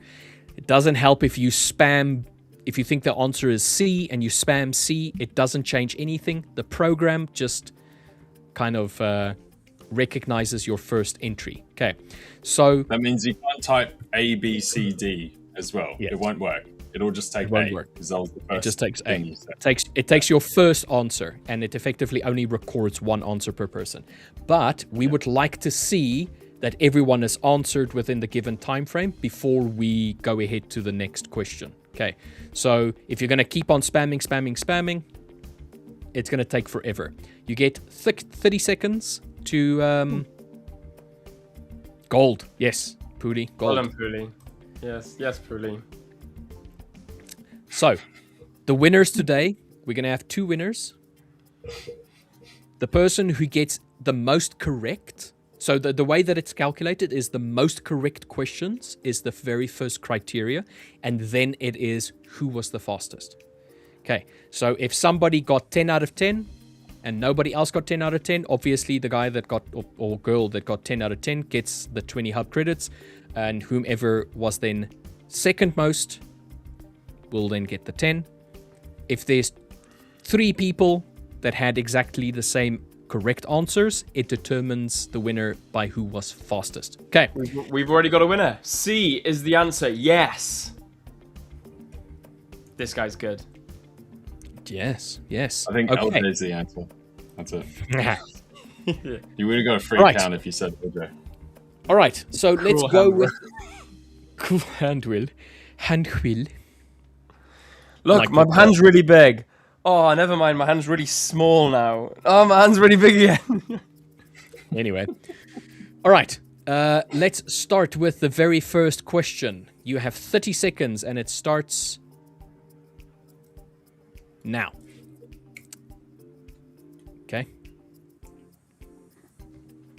Show the Oh, it's question. too slow to it. But I mean, to be fair, I would say, yeah, you're too still got late. time. We need the Slow, question LJ, but- first. Why is the question not showing? The suspense. There we go. Thank you.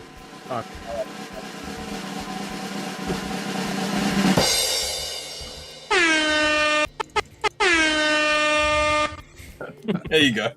What major We got currency was introduced on the 1st of January 1999? Was it A, the euro, B, the ECU? Was it C, the franc, or was it D, D-mark? Which major currency was introduced in January 1999? A, euro, B, ECU, C, franc, D, D-mark. Please type your answer in chat right now. LJ and Will, can either one of you maybe keep an eye on the the question, not the questions, the answers, just to see that everybody has answered. Yeah, sure. How do I do Because that? I can't see the questions now. Should I answer them secretly late? Right. So I'll make sure I'm not first, but just answer them late, on like a different account. And Why do you want 20 we'll see upgrades, how it man? goes. No. I'll reveal Andrew myself. just signs up with a complete different email as well. Like he probably gets into it. Yeah, and I'll have to change my name every time, so no one can tell it's me each time, right? I got to answer them late so that as well. Yeah. Okay. I think maybe we'll do it next time. Most people have answered It's this slowing one. down. There's still a few more people coming in late. Some of these are repeats now. Like we said, guys, if you repeat your answer, it'll just count the first one. I think we're good. No. If you repeat the answer, we'll take your latest answer as the time. Oh, so you're slowing it down. Jeez. Yeah. So the more answers you give, you're actually slowing it down. All right. I think pretty much everybody has answered then. Just before you go, Rich, in case any of you guys are watching the stream and you might have had like a slight delay or it was reloading or buffering or something, just make sure you've actually dragged the stream to the current most point. live. Yeah. A bit behind, or you've tabbed out into a different tab, and Google Chrome has the thing where it kills old tabs where you haven't tabbed back into it. You've been waiting for this. Make sure you go into it, bring it forward to make sure it's up with everything. Yes. Because we are getting a bunch of late answers. Yeah. Satem, you've said this. You've said C probably like 6 or 7 times now. It's all right. You can just say it once. It's all good. No, he It's going to record your first answer. really does insist that it's C. Just once. It's fine. Yes. It'll record. Once is good enough. All right. I'm going to reveal the answer right now. The answer is euro. It was A. That felt rushed. Yeah. I'm going to give the answer right now. The answer is A. Fair question with this. Why does it say type A to submit your answer? Just It's an ignore that. example. It is the A. example. Are we doing an exam? Oh, okay. So, you're fluking everyone out. Okay. Yeah, to Right, be nice. fair. Nice Okay, one. hold on, guys. I'm gonna have to go and change all of the answers now because They're it was not gonna be all A. actually A. All right. So even if it says type A to submit your answer, you don't have to type A. All you have to do is just type the answer.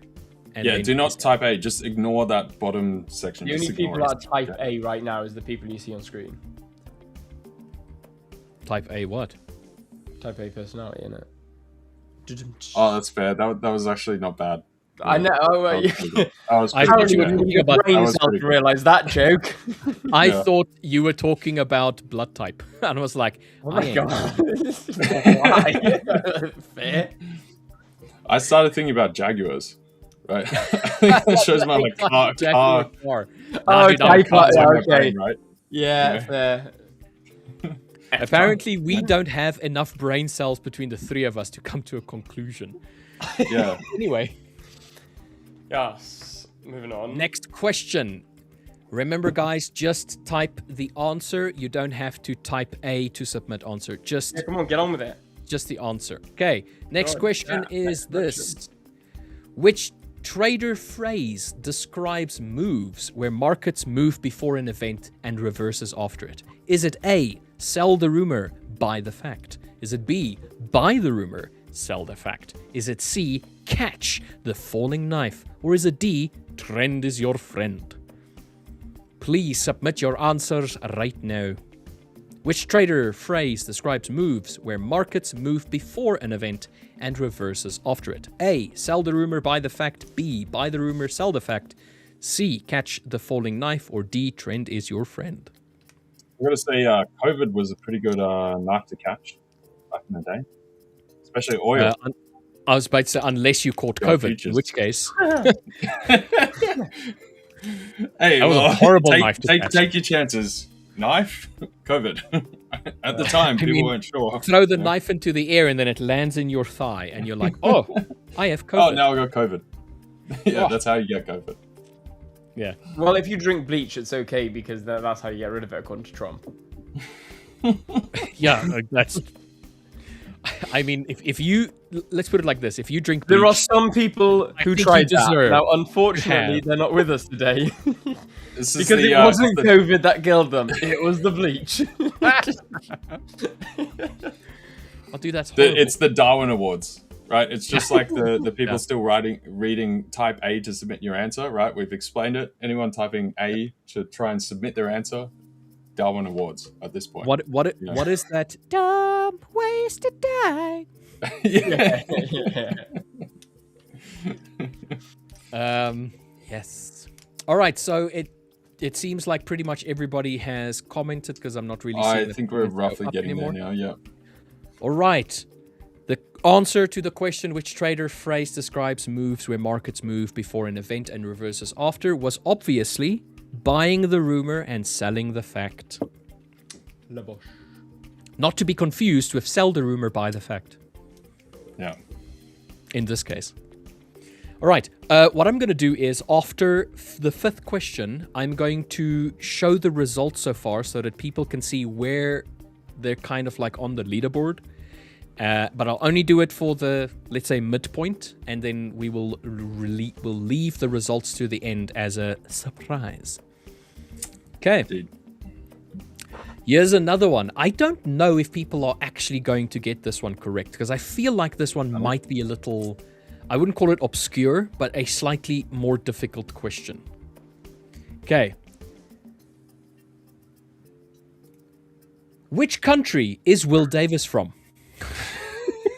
Is it A, France, B, Indonesia, C, Wales, or D, Australia? Which country Which country is Will Davis from? Is he from France, Indonesia, Wales, or Australia? The You were just in Hong Kong. Is B. Oh yeah, you could. Yeah, I thought you were Chinese, Will. I am. What is that about? Yeah. I should have added answer C or answer E, all of the above. Yeah, I've got He's a mutt. Yeah. The correct answer. I told you is this was a I am difficult one. Indonesian. I don't even know where he's from. To be fair, if you put Hong Kong, I reckon that would have actually been a really tricky one, given that I was in Hong Kong. New It would have viewers been may, funny. Hong Kong. new viewers may have been like, oh, maybe he is from Hong Kong. Could have been. Your parents would be an expat and you were born there. Yeah, exactly. I could have been born in Hong Kong just because I don't sound like, I don't sound French, I don't sound Australian. Good day, mate. Yeah, no, yeah. Like, I don't sound Indonesian, and I don't really sound Welsh either. You know, I don't sound anything. I've got like a weird little accent going on. You just sound like a mutt. Like we're saying. I am a mutt. In Afrikaans moet je say straatbrak. Nothing pure blood about me. I'm joking, I actually have really pure blood. I'm a very... Hey, slow down there. Slow down. I was about to say, Will, do you know how trivia works? Yeah, no, I know. I didn't, don't worry, I didn't. All right. So, guys, House of the Dragon, Season 3, you'll see Will is around. All right. I'm a So pure blood Australian, guys, come on. the answer to the question, which country is Will Davis from? It is, of course, C, Wales. Cymru! He's a Welsh lad. I'm a Welsh See why I lad. didn't add mine? Because I've got my flag up over here. I was so, gonna say, to be fair, you know, we've got Crocodile Dundee over here. It's hard not to know he's Australian, and then you've literally got the flag behind you. Or you could just be a fan of South Africa. the Aussies and the Saffers over here, and then the Welsh Red Dragons right in the middle. See, that was a difficult question, mate. Like I just saw the comment from Puglia. Who's coast that jacket? What's that, Jack? Who's coast that jacket? Yeah, I'll be there now in a minute. Now. Oh, don't talk to me like that now. All right. So, the next question is gonna be on your screen right now. Which Asian currency crisis began in 1997 and spread through the region? Was it A, the Asian financial crisis? Was it B, the Russian financial crisis? Was it C, the Latin American crisis? Or was it D, the dot-com crash? Which This is going to be Asian interesting. I think, currency Yeah, crisis began in 1997 and spread through the region? A, B, C, or D? Select your answer right now. this is going to trick a lot of people up. You think so? I'm seeing so. You see the results. Do you think? No, I can quite evidentially see.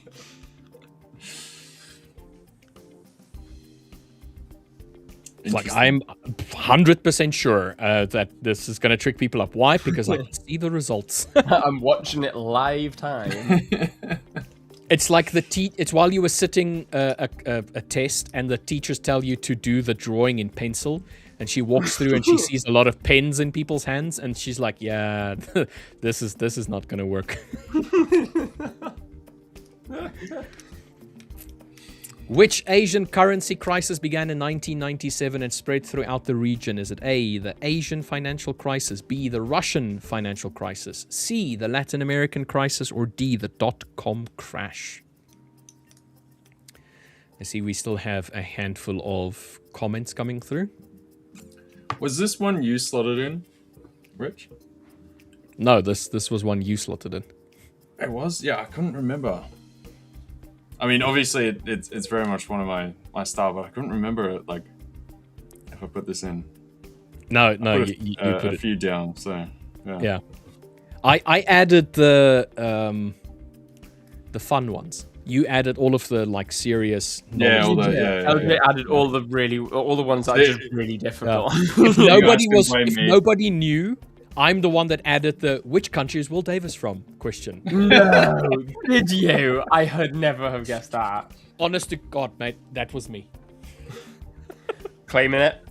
I'm claiming right. it. All right, I think that was enough time for everybody to answer. That's enough time, yeah. Yeah, Everyone's the done. answer to this one was pretty simple, I think. It is the Asian financial crisis. I think the answer was like in the question. Which Asian currency began in 1997? Clearly Russian. Dude, I thought it was Latin America. That was a good guess as well. But it Yes. was .com clearly crash. It was. Yeah, it would have been the right answer to a completely different question. Not this one, though. All right, we're about to be halfway through. So after this next question, we will reveal... Yeah, LJ added all of the brainy ones, yeah. After this next question, we will kind of reveal how everyone's standing at the moment, so what the standings are. All right. Now, hang on, before you go to the next question, I was waiting to see if people would actually slip up on it, because Russian financial crisis could have been a valid answer, right? Because obviously we had the default in 98, right? Russia's still part of Asia. So Yeah. hence, if people try and go between... Anyway, that was the point of the question, guys. Well, So, they're part of the Asian... but you guys did pretty well. Yeah, Part of the you did Asian very well. continent, but they're not considered Asian. They're considered Eastern European. So, Yeah, but Yeah. hence the question, right? That's the LJ point. just gave everyone the easiest answer by trying to trip them up, thinking that everyone's half as smart as him. yeah, and the dot-com crash, I'm Yeah, pretty probably. sure was in the 2000s. So, Yeah. That was 2008, man. yeah, that's what I'm saying. Like, Yeah, LJ's There like, was all this is such a smart question. No one's that gonna was get the this digital one." houses in the metaverse. That was the .com crash, yeah, 2008. Was it's that when too- everybody was on by the way? EVE Online buying like Yeah. massive online properties. And anyway, next question. Go on. In which decade did the internet and online platforms broaden retail access to currency trading? Was it A, 1970s? Was it B, the 1980s? Was it C, 1990s? Or was it D, in the 2000s? In which decade did the internet and online platforms broaden retail access to currency trading? A, B, C, or D? I think this may trip some people up. I feel very young traders might struggle with this one. Yeah. I feel like my age sort of traders, because like a lot of traders my age won't care about this sort of thing. They'll just be like, I can trade. I don't. Why do I care? They're just like, the iPhone always existed 50 years ago. yeah. Like, Instagram was always here. It's like luckily I was like the sort of people like that you're older. But you guys didn't have Google? What? Yeah. What do you mean Google didn't exist? Yeah, like it's a funny thing. What like, are the yellow? What do you mean yellow pages? What's that? Yeah, I'm older than Google. What? I'm older than Google, mate. Like, it's funny, isn't it? It's weird. It's weird when you get to that age, which is the same thing that your parents used to say, or no, there's been older a few... family people. But but the other thing is, their stuff did seem and was like so much like older. You know what I mean? Like sort of that slightly more modern age of things. It kind of has been this like blended weird progression of the. I don't know. It's so much more mixed. It's very odd. It's very peculiar. Different Anything to from prior. like 98 to 03, 04 are at that confusing stage in technology. Anyone like from like 05 onwards is just, I have an iPhone, that's a phone, and that's always existed. You know, like the thing is, millennials experienced the transition. Yeah, exactly. Yeah. Like we went from like BlackBerry messaging to like iPhone, Google, and stuff. You know, it's like And what? like floppy disk. Yeah, like proper vintage now. Yeah. Anyway, the answer to the question, in which decade did the internet and online platforms broaden retail access to currency trading? It was the 1990s. The internet had not yet been as big. In the 1970s and the 1980s is roughly when computers like really started picking up, like really. Yeah. So it's when compute got good enough to actually compute. to actually compute anything. The World Wide Web. Yes. Was in the 1990s. So yeah, I am older than the internet. For those of you wondering. Let's see the results so far. So as of right now, we have Chart Drill that got all of them correct and was the fastest so far. Vicky and Miss Venture Trading, RCAS, Henry, Zix, D Gaming, Mathematic, and A Man by Vlogs all so far are the top ones, but Chart Drill being the one that is way ahead with speed so far. So let's see whether or not you guys can stay up at the top. Because remember, it's correct answers first and then fastest. So far, we've got the fastest one. So good job so far. Abdos, he was a winner 2 weeks ago. Let's see. We definitely had more variance last time. Right, there was, now we've got a lot of top scorers, right? Yeah, there's a bit more variance. So. Yeah, last time we had one that got everything correct and was the fastest up until the halfway point, and then there were 2 people that had 9 of the 10 questions correct, clearly ahead. Okay, now it's a lot closer. All right, guys, ready for the next question? It's a very simple one. It's a very easy one, and it's a tricky one that I think a lot of people maybe in a very. What is the common nickname of GBP USD? Is it A, the cable, B, the kiwi, C, the loonie, or D, the dragon? What is the common nickname of GBP USD? A, the cable, B, the kiwi, C, the loonie, D, the dragon. Select your answer right now. A, B, C, or D? If only you had your own currency, Will. I know, innit? How cool would that be? Be the dragon. Legit, how sick would that be? I may just create a currency called the Welsh Dragon. I guess it's just offshore yuan, Hong Kong. That'd be the dragon, right?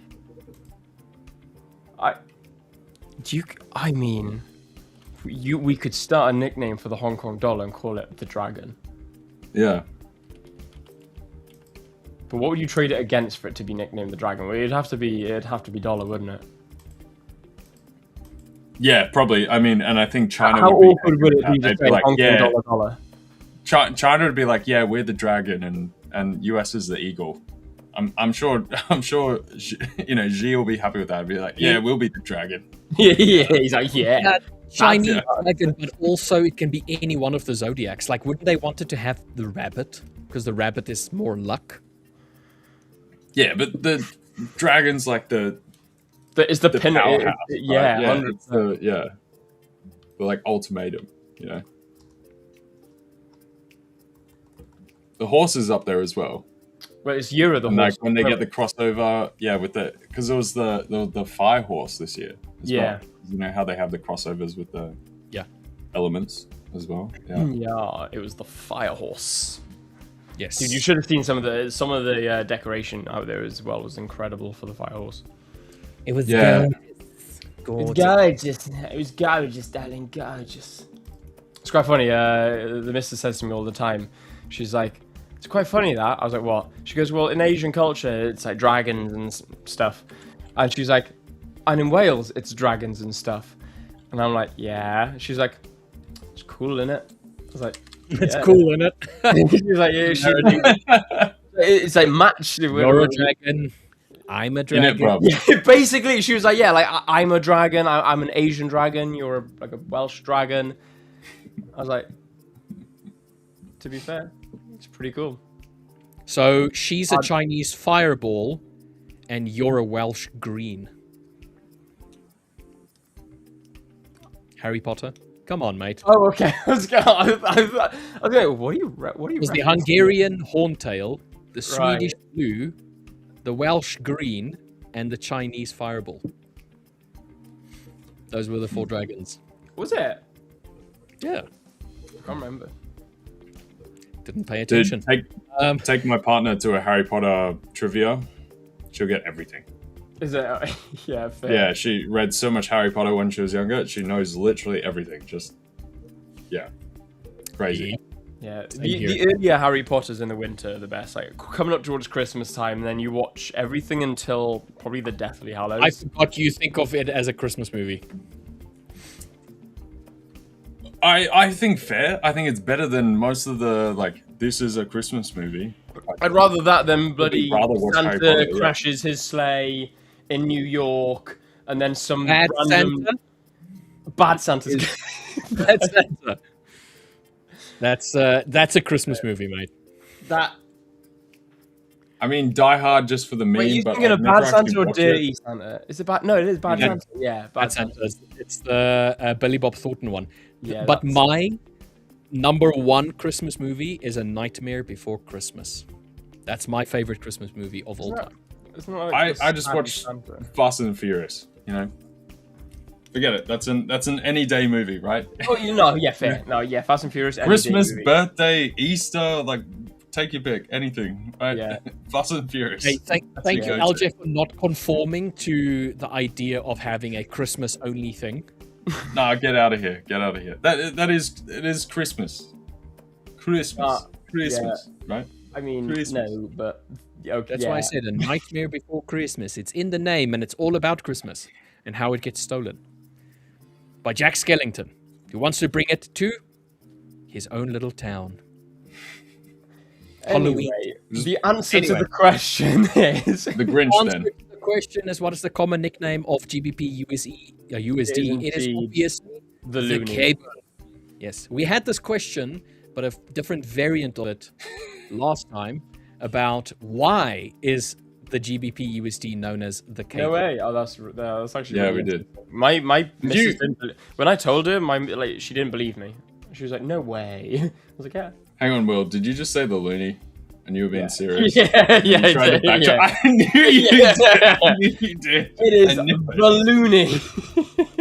Balloony. Oh, what's the nickname for GBP USD? I thought we were just talking about the UK. Sorry. Apologies. I thought we were just talking about... Canada's serious because they have a loony and a toonie. It's literally Looney Tunes. Looney is the one and the two. Anyway. Yeah, that's just what we call the top members of parliament. Yeah. Next question. This one I think is slightly a little bit more technical. And it is as such.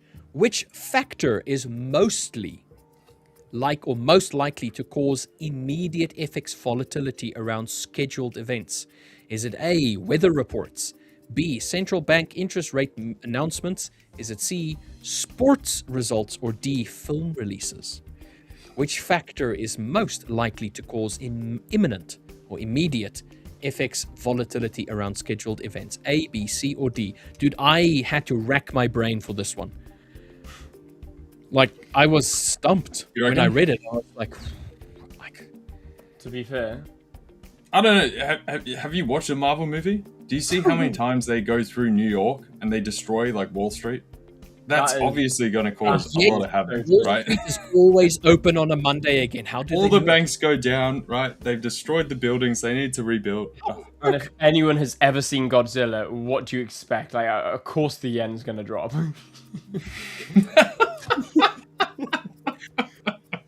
You know what's funny to me is all of the Godzilla films happen in like New York, like the American version of it. It's just like, it's the god of the lizards from Japan, but why is he always attacking New York?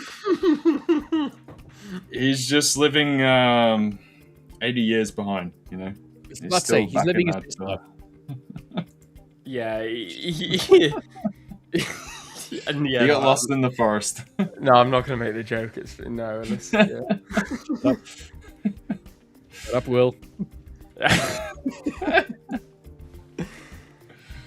I'm just gonna.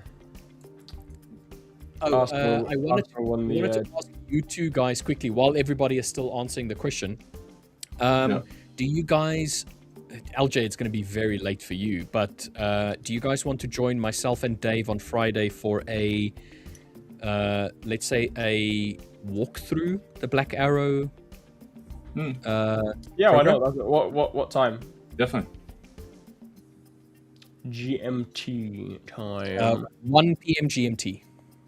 Then I don't think I can do it now. On Friday. I believe I'm hosting a webinar this Friday. I need to let me check the time. Okay. I may be able to do it. We'll see. Well, this is just so that he can... That'd be earlier though, wouldn't it? Well, what time did I do it? What time did I do it last week? Last time you did it the same time as... No, yes. GMT2 I will be able to do. Yes. Yeah, thank you. Yeah, LJ. Yeah, I did it 12 GMT, which is 1 p.m. GMT plus 1. So GMT 2 plus GMT 2 p.m. Yes, I can do. So your webinar is at 2 GMT. 12 GMT. Oh, and it's for an hour, yeah? For an hour. Yeah, then you can do 1 p.m. Yeah, of course. Yeah, I'll hop on. Yeah, that sounds sick. So your webinar is later now, Will, than the Discord. Is that right? What's that math? That's correct, isn't it? GMT plus 1. It's 1 p.m. God, why does this I don't. I know. I do it every time. Why can't we all be 1 time then? 12 GMT, LJ. You're at 12 GMT. That's your thing. I don't think he is. Yeah, he is. I thought I'm 12 GMT. It's 2 o'clock my time, which is GMT plus 2, so it makes it 12 GMT. Also, anyway, bit of a plug. If you haven't already, go to the 5ers main YouTube after the stream and check out why most Forex traders fail. It was my webinar from 2 weeks ago. Nice. If anyone wants to watch it. Oh, that is correct. Yeah, sorry. I was doing 12 minus 10 because apparently I have a brain, but I don't really. So yeah. You have a brain, you have a pen and paper and a calculator. All right. The answer to this question, which factor is most likely to cause Immediate FX volatility around scheduled events is obviously central bank interest rates announcements. Weather reports, minimal impact. Sports results, I don't know, depending on who's, playing, might have an It might impact. be sports results with some different volatility. Over the It next could few be. weeks. Fed Jerome Powell against what's the new Fed? Kevin Walsh. Kevin Walsh, Jerome Powell, boxing match. Now tell me that's not going to move the markets. It won't. In front of the White House.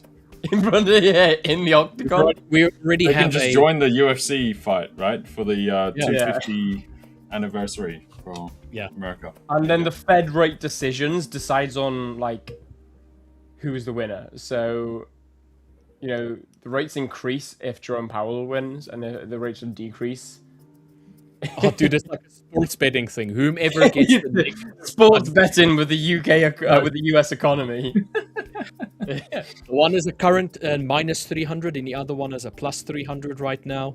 If you drop interest rates by 0.25% or 25 basis points, you will win because you're the. And then you've got Trump as the referee.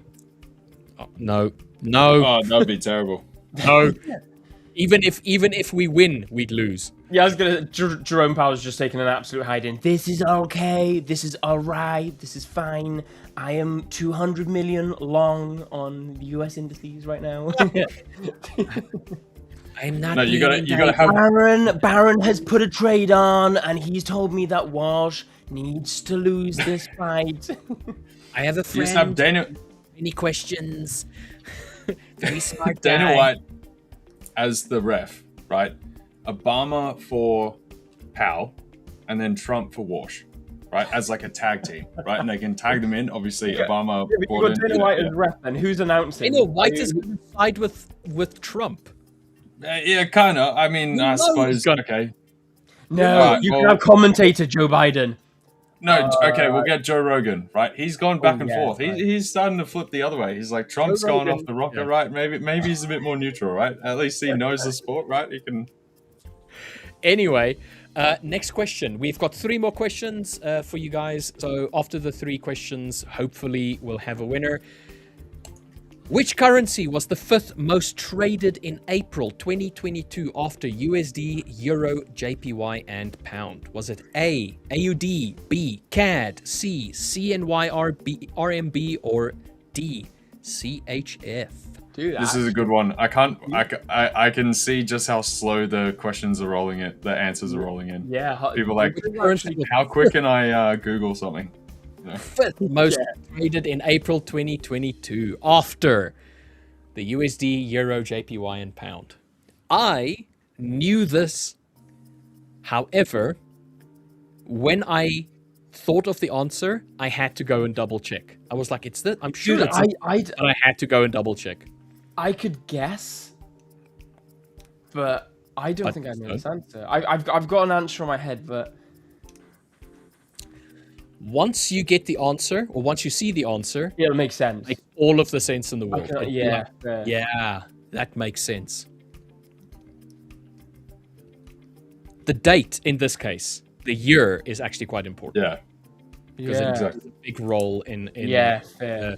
let's call it the hemisphere of the question is about. Which currency was the most traded Yeah, in but yeah.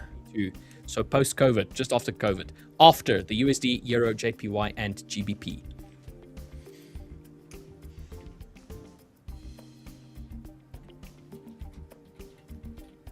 It was still going.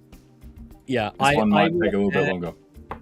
Yeah, I will have a nice shameless plug afterwards. We will be talking a little bit about the futures program after the trivia is done, because we have some updates about the futures platform.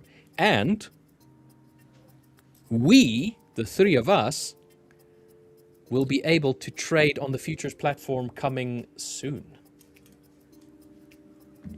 Because I'm going to show you guys it.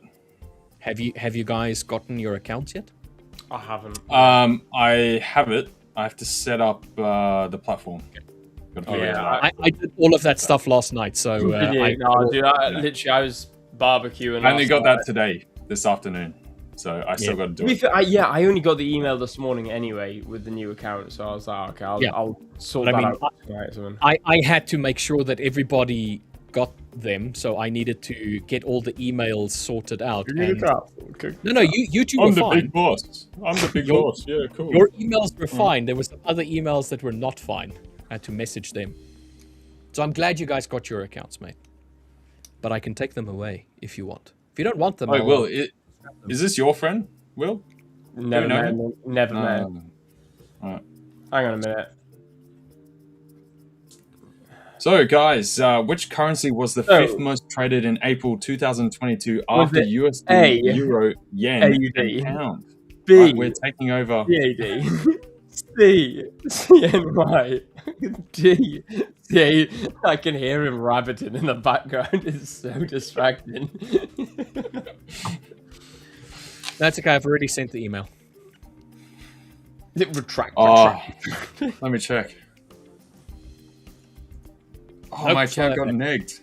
I got reneged. What's happened? Damn. Invalid code. Invalid. The Page number you 404. Page not found. All right. The answer. Which currency was the fifth most traded in April 2022 after the USD, Euro, JPY, and Pound? You're going to kick yourself when you see the answer. It is obviously CNY, the Chinese yuan. Indeed. Shane now is given a little power. Not given, taken. I have hijacked a little power. I've taken that power. It's Right, mine. Yeah, the Chinese one makes a lot of sense, to be fair. Like Eldridge said, especially post-COVID as well.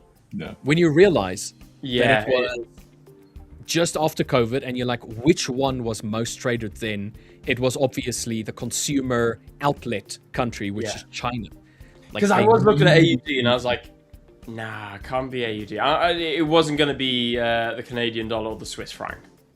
So I thought it's got to be, and I thought when I looked at the date and I was like, yeah, it's got to be China. Yeah. It's got to be the yuan, 100%. Yeah. But very, very good question, because I think this is one of those really questions. good question. When you read it, you think you know the answer, and then you're like, I'm actually not quite sure. Yeah. I have to stick this. Typically, it would often be the Aussie dollar, right? In most situations. But obviously, COVID was such a extreme event that, of course, by that stage, the RMB is going to overtake. That's literally the only reason I would have gone with the Chinese yuan, is because I looked at the date and I thought, yeah, that was COVID time. Otherwise, I would have gone with AUD. Normally people use the AUD as like the window to China, but this was also just a bit after that, so we're coming out. So then you get a reversal of all of that, and then there you go. All right, final two questions coming up. What was a direct policy tool used by the UK on Black Wednesday to defend the pound before withdrawing? Very, very interesting question. Was it A, capital controls, B, raising interest rates, C, introducing currency convertibility, or D, printing money? What was a direct policy tool used by the UK on Black Wednesday to defend the pound before withdrawing? A, capital controls, B, raising interest rates, C, introducing currency convertibility, or D, printing money? Who's got this? Because remember, you guys might have to be the fastest this time. Like, we've got a lot of people scoring pretty high. So speed is actually important. I mean, if in this case, because we haven't checked the results yet, but last time we did this, there was somebody that had everything correct. And all they needed to do was just answer all of them correctly from there on out. They didn't need to worry about speed anymore. But because everything is so close, it's still a factor. We've got a lot of people from the last check all up. I wonder if somebody's found a way to have like the speech to text search function. Like they just listen to my voice, ask the question, and it just pumps out the answer and they just press enter. Can you imagine? You weren't meant to say that. Now people are going to try and there's reverse going to be engineer people this. 100% like plugging that in. Why'd you say that, Rich? Because I like giving away accounts. There's a Chrome extension out there somewhere that someone's just been like, It's adapt or die. You either become part of the times or you watch it pass you by. Choice is yours. Monday motivation from Rich Butler, everybody. Yes, yes.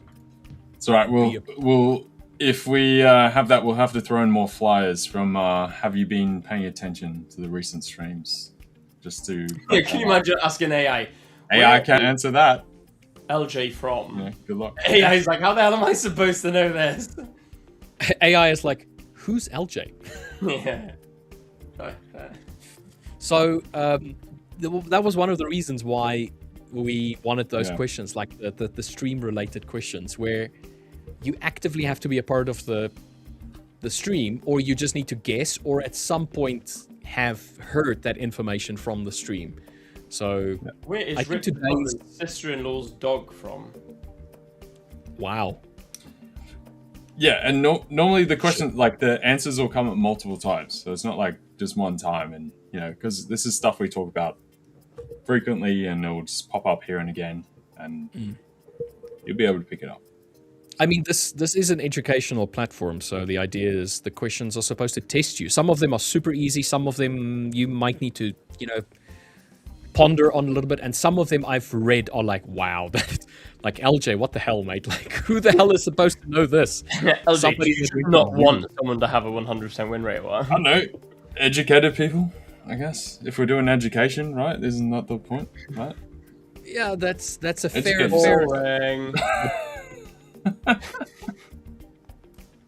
Anyway, what was a direct policy? He's too uneducated. He lives on a farm. UK on Black Wednesday to defend the pound against withdrawing?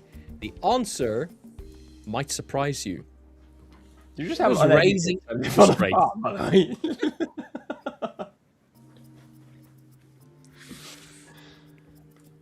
That's how they defended the pound. They was like, nope, raise the interest rates. As opposed to the Fed's reaction of print money. I don't know. Well, I mean, that's not going to defend the pound. That's going to exacerbate it. That'll be even worse. Ah, yes. You're straight to death. Bankruptcy. No, but that was creating the comparison with the US dollar, where they want to try and like support it. It's like, no, don't worry, we'll just print more money. That's the joke, is the fact that it doesn't work. Yeah. Come on, LJ. Think. God. Anyway, here comes the last question, after which we will show you who is the winners. So how it's going to work is, once if you know you're the winner, or if your name pops up as the winner, all you have to do is just email me, richard.b@the5ers.com. I will drop my email address in chat. You just email me with your name. Just tell me you're the person that won. Don't worry. For those of you who's going to try and cheat the system, I have a way to figure out who you are without you knowing that. So don't worry, you can't cheat me with it. Only the people that won the prizes would actually... There we go. Only the ones that have won the prize would actually be able to get the prize. Anyway, last question, and I think it is probably the most difficult question of all.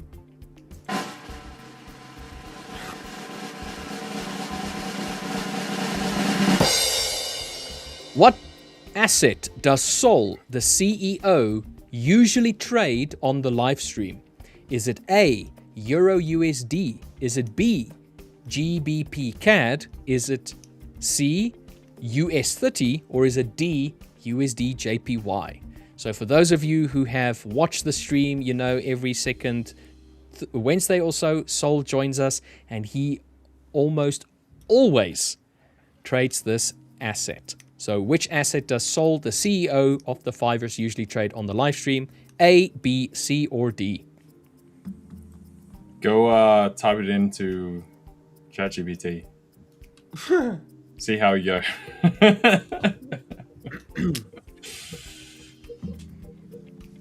Ask Good luck. Google. Google's listening right now and goes, Saul, the CEO of the 5ers prop firm created in, and it just gives you a pile of information about him, but doesn't give the asset. Yeah. He usually trades on Wednesdays.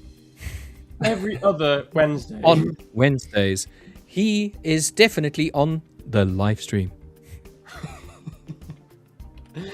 Dude, yeah. I remember like when Carl's first had that voice input, and it was, who would you like to call? Call Dad. Would you like to call Dad? Say yes. Yes. You have chosen to call Dad. Would you like to call? It's like, oh my god. Just get on with it. Please say the name of the person you wish to dial after the tone. Beep. Peter. You selected Jonathan. Is this correct? No. No. Call Peter. Beep. Call Peter. You selected Jonathan. Gah! That is how ours used to be. Legit live. That's exactly what I was of thinking. Frustration as well. Legit frustration. Peter. Peter. You selected Penelope. Ah! Okay, at least you got the first one correct. And then you, Anyway, then you pull over onto the side of the road where it's legal and safe to do so. You pick up your phone and you call them yourself. You Yes. definitely don't do it whilst driving. yes. So, the answer to this one, which Better Call Saul, which asset does Saul, the CEO of the 5ers, usually trade while on the live stream? The answer was, in fact, UJ. He trades USD JPY more often than not when he joins us on the live stream. So, all right. Who's ready for the results? Who do you think is the winners of the 20 and the 10 hub credits? Shall we show the results? Yeah, go for it. This is going to be tight, I reckon. Let's see where we're at.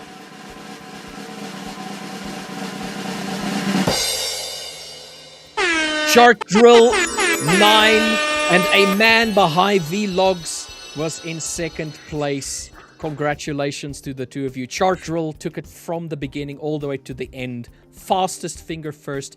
Which one did you guys get incorrect? Put it in chat which question was the one that stumped you between yourself, Chart Drill, and a man by vlogs. Congratulations. I will eagerly await your email so that I can give you those hub credits. Mathematica, Henry, Zion Trades, and Zix, as well as Avikam, Nagar. Oh, and also Dennis. So close. 9 out of 10. Just not fast enough. So congratulations, Chartrell and A-Man Bahai Vlogs. Send me your email, please, to richard.b@the5ers.com to claim your hub credits. I have to note this as well. You have to be a registered person with the 5ers. So if you haven't already done so, Chartrell and A-Man Bahai Vlogs, please go ahead and register with the 5ers, and then send that email that you use to register to me, and then I will make sure that you get your credits, and then you can go and purchase yourself an account if you want. So hub credits are effectively discounts. You can use them as a dollar equivalent for purchasing accounts. So yeah, congratulations to you, Chartrell and Aman by Vlogs. Sorry, I need to write your stuff down quickly. Yeah, big congratulations, guys. Chart Drill, absolute legend, man. I can't help but giggle like a kid every time I say it. You have the fastest fingers. It's such an immature part of me that just can't help but giggle. But yeah, no, big congratulations to everyone who took part. Big congratulations to everyone that only got one wrong as well. Henry, just seen your comment. That is super, super gutting. Henry, yeah. Congrats, guys. Saying that the last one got him. The last one got you. Oh, dude. Yeah. Dude, that's so unlucky, man. That is rough. You know what, Henry? You know what? You need to pitch up on. But it's when you're sleeping. Oh. Yeah, normally. Yeah, it would be. Congrats to Aman You're Bai welcome. as well as Chart Drill, the two of you. Once you've sent it to me, I can send it through. Expect to have the hub credits in your accounts by next week. If you have not received it by next week Tuesday, just send me an email just to follow up. I will send it the moment you send me your email. So the faster you are, the faster I can be. Time wasted successfully. Well, Sing, Yeah, I did like you that. learn something? That's really the thing. In which case, you didn't waste anything. You Successfully. still got a shot Yeah. next week. Oh, so yeah, we'll be doing it every 2 weeks. So the next time we do this, there's going to be some accounts up for grab as well as hub credits. So we'll see you guys for the trivia in 2 weeks' time. I will let you all know beforehand. But the day is not over yet. We still have half an hour before we end our stream. So once this stream comes to an end, we will direct all of you to go to the Trade Set Go Broker YouTube stream.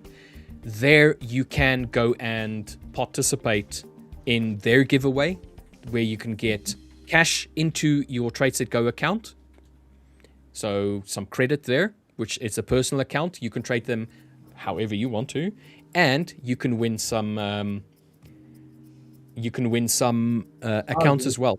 Good question here from a man behind vlogs saying from this YouTube email or the hub email. So Assuming it's this going is to be your hub yeah, email. so send the email from your YouTube email, because that's the one that I can verify, and then Verify, yeah.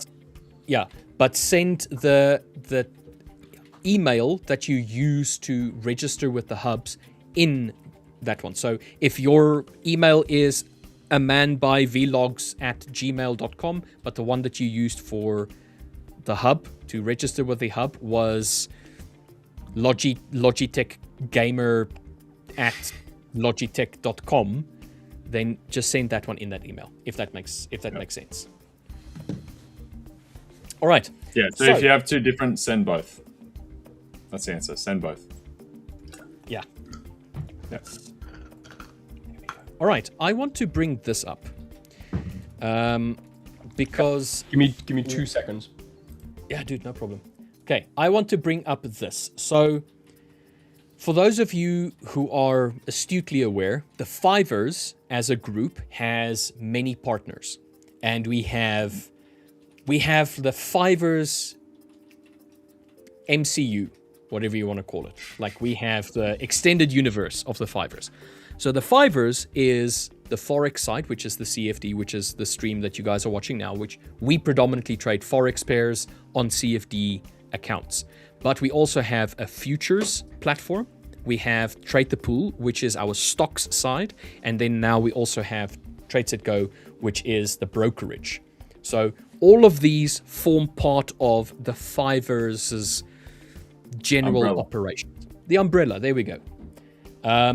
So this is what we use for the futures program. It's a platform called Black Arrow. Okay.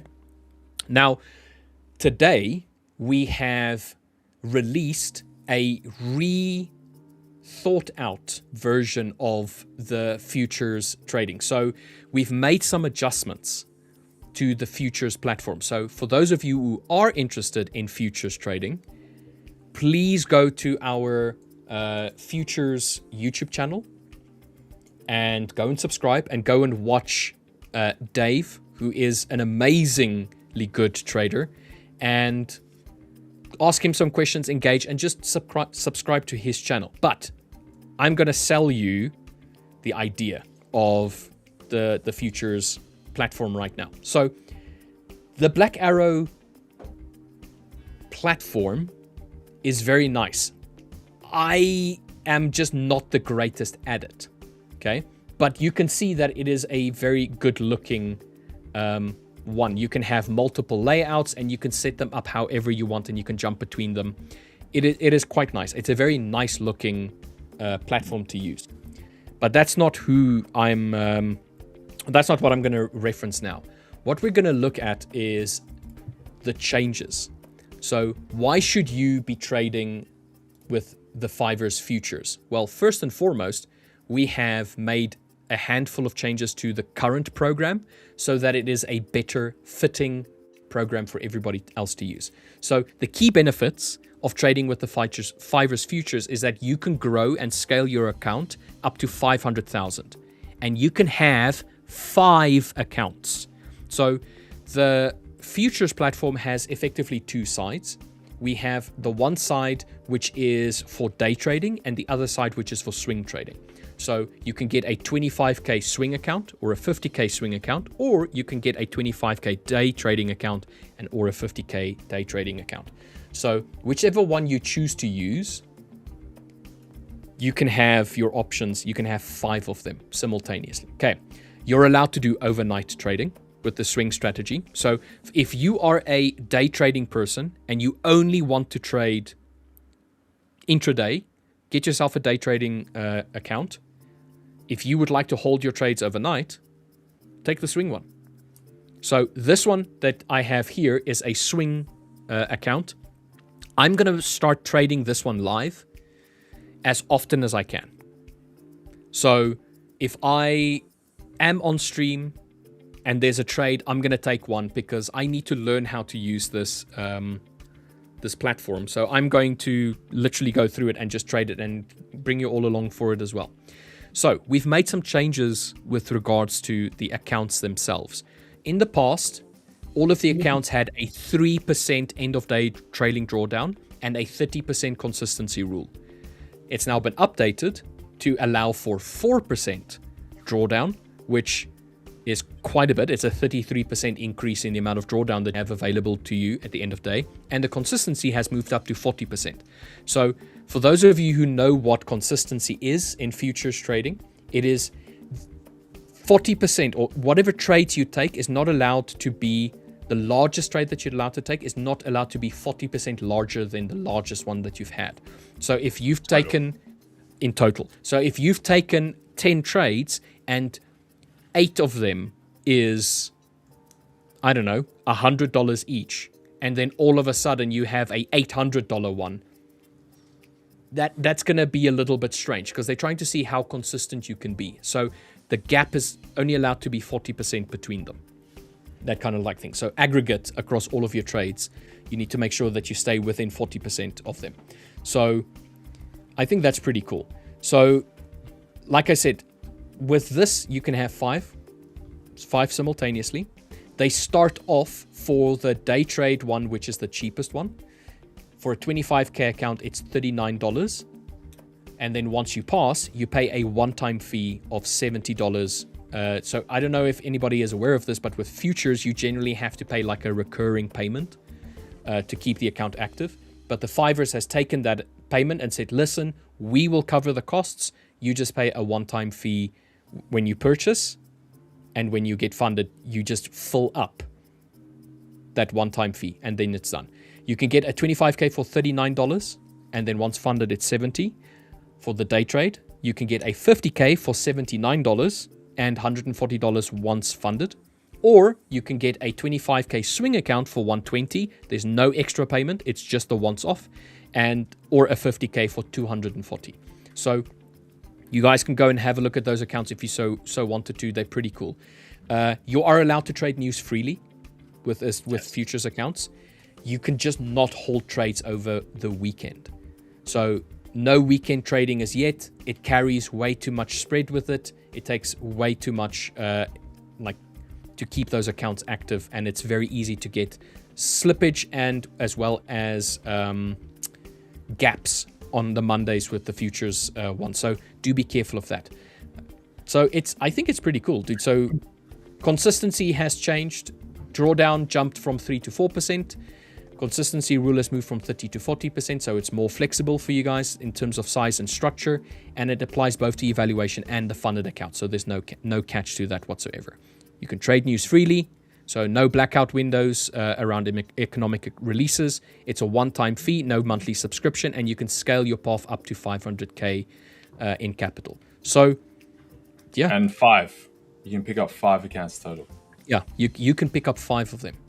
So please go and, if you are interested, please go and have a look in the hub. It's already been updated. The new accounts are there. So yeah. And it Pick will your program, come up under... you have an account. Start trading. Yeah. In your 5ers hub, it will come up, any of the futures accounts will come up with your other 5ers CFD accounts. It'll be in the same section, right? So be able to find them all in one home right there all together. Yeah. So, dude, I like this. So I'm going to definitely trade MNQ going forward because I'm gonna do micros. I'm not gonna do minis or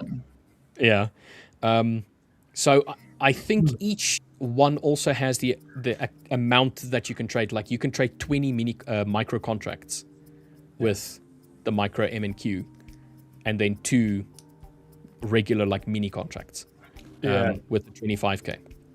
And which then that double your max leverage. Yes. Yeah. Right. Yeah. So, Yeah, dude, I'm excited. Because futures, they don't do it in like a 1 to 20, 1 to 50, 1 to 100, that kind of thing. It's the total number of contracts, which the contracts reflect a certain trading volume or size. Right. So that's how it works. Because they're standard contract pricings. So one contract as a micro, is $2 per point or 50 cents per tick, and a tick in this case is 0.25 price. Yeah.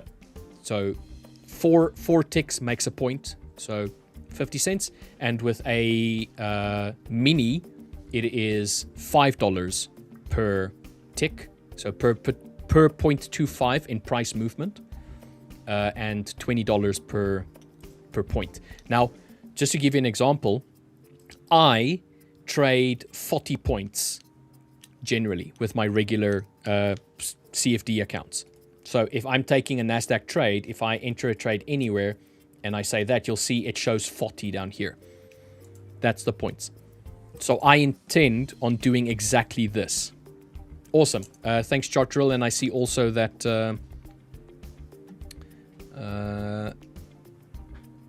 Bah has also sent his. Yeah, he's also sent his. So I intend on trading 40 points. So in order to do that, I need to make sure that I select the right amount of contracts. Because for every point, it's going to be a $2 movement on a micro. And I'm going to be trading one contract, but 40 points worth of it. So I need $80 worth of drawdown available to me. That's going to be $80. So it's very simple to calculate how much stop loss is available to you and how much risk you have on the table per trade. On a micro, for the way that I trade, I need $80 of play, and then that's it. The one thing I haven't found out yet is how to do automatic break-evens, because I know that you can click on the strategy section and you can... not strategies. This one. Trading strategies under the trade section. You can add an OCO, which is once hit, cancel other.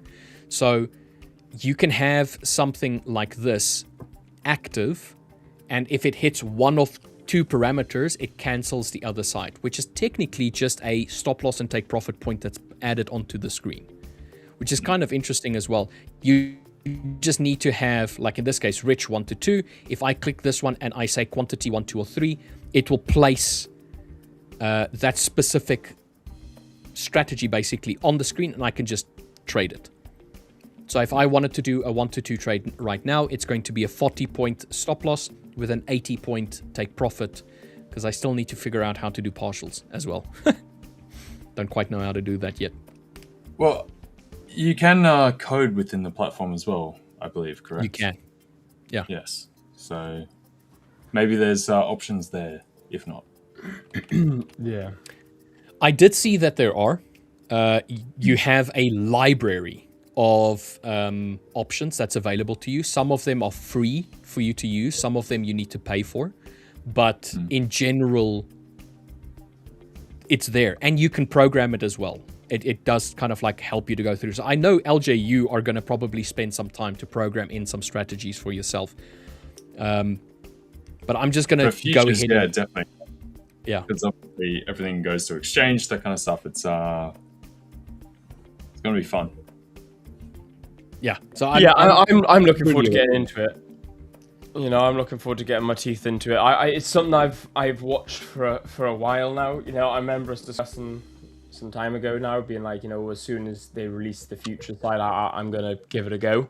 Like, I want to try and learn futures and test the sort of platform live on stream. And the fact that now we've been given this opportunity to actually test the platform live in front of you guys, it's gonna be super exciting.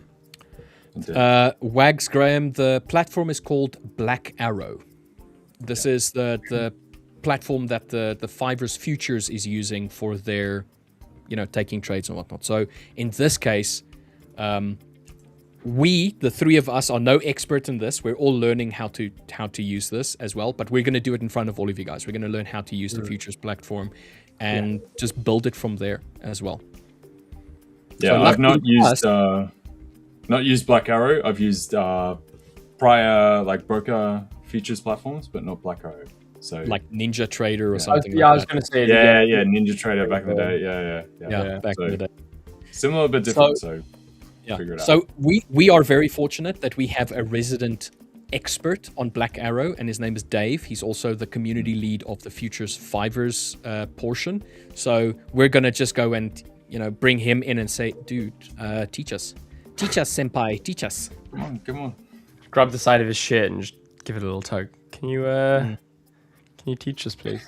Please help. Please help us. Nathan, how's the withdrawal method on the futures one? I do believe that it is like weekly. You can take out your profit weekly. Fair. So it's really good. And the other thing is, like Zix, it's Brazilian. This Black Arrow is a Brazilian company. It's a Latin American company, and it's really good. The stuff that I've seen of it is really good. Yeah, nice. Indeed, I agree. I like it. Disappears. He'll be It was back in that fast you even hear the connection drop. It was even that. Let's see how long it's going to take for him to jump back in. Anyway, so for a minute or two. For everybody that has joined us today, we really appreciate you all for being here. It is a very quiet day. You can see I'm a NASDAQ trader, and it has been very slow. Gold itself has had some movements from down here. Yeah. I don't know. What time do we have that breakout of gold? So this is a $24 movement. We had the breakout at 11:30. So what is that? 12:30, 10:30 your time? Yeah. Yeah. But even this breakout was a slightly weird one. I do think that if we were paying attention to this, there was a potential for us to trade from here. If I just move that out of the way. Yeah, well, I'm just looking at now. If I I'll let you finish and I'll bring my chat up. Wags saying, just got in on a short on MNQ and MES. So that, for people who don't know what MNQ and MES is, so let me just set up properly. MNQ is micro NASDAQ, so NQ being NASDAQ, and MES is micro S&P 500. So you'll see here on my chart, it says US Tech, NASDAQ, NAS 100, US 100. They're all exactly the same thing, just different denominations, just different names. MNQ specifically is micros. Then you get NQ, which is just the regular one. So same goes with ES, SPY, SP 500, S&P 500. It's all SPX 500. Yeah, SPX 500. Yeah, they're all the same. The one is just the CFD version, and the other one is the futures version. Yeah, right, while you go through chat, I'm just going to bring my chart up real quick, because this is... Muppet. Bear with me. There we go. So now go on. Yeah.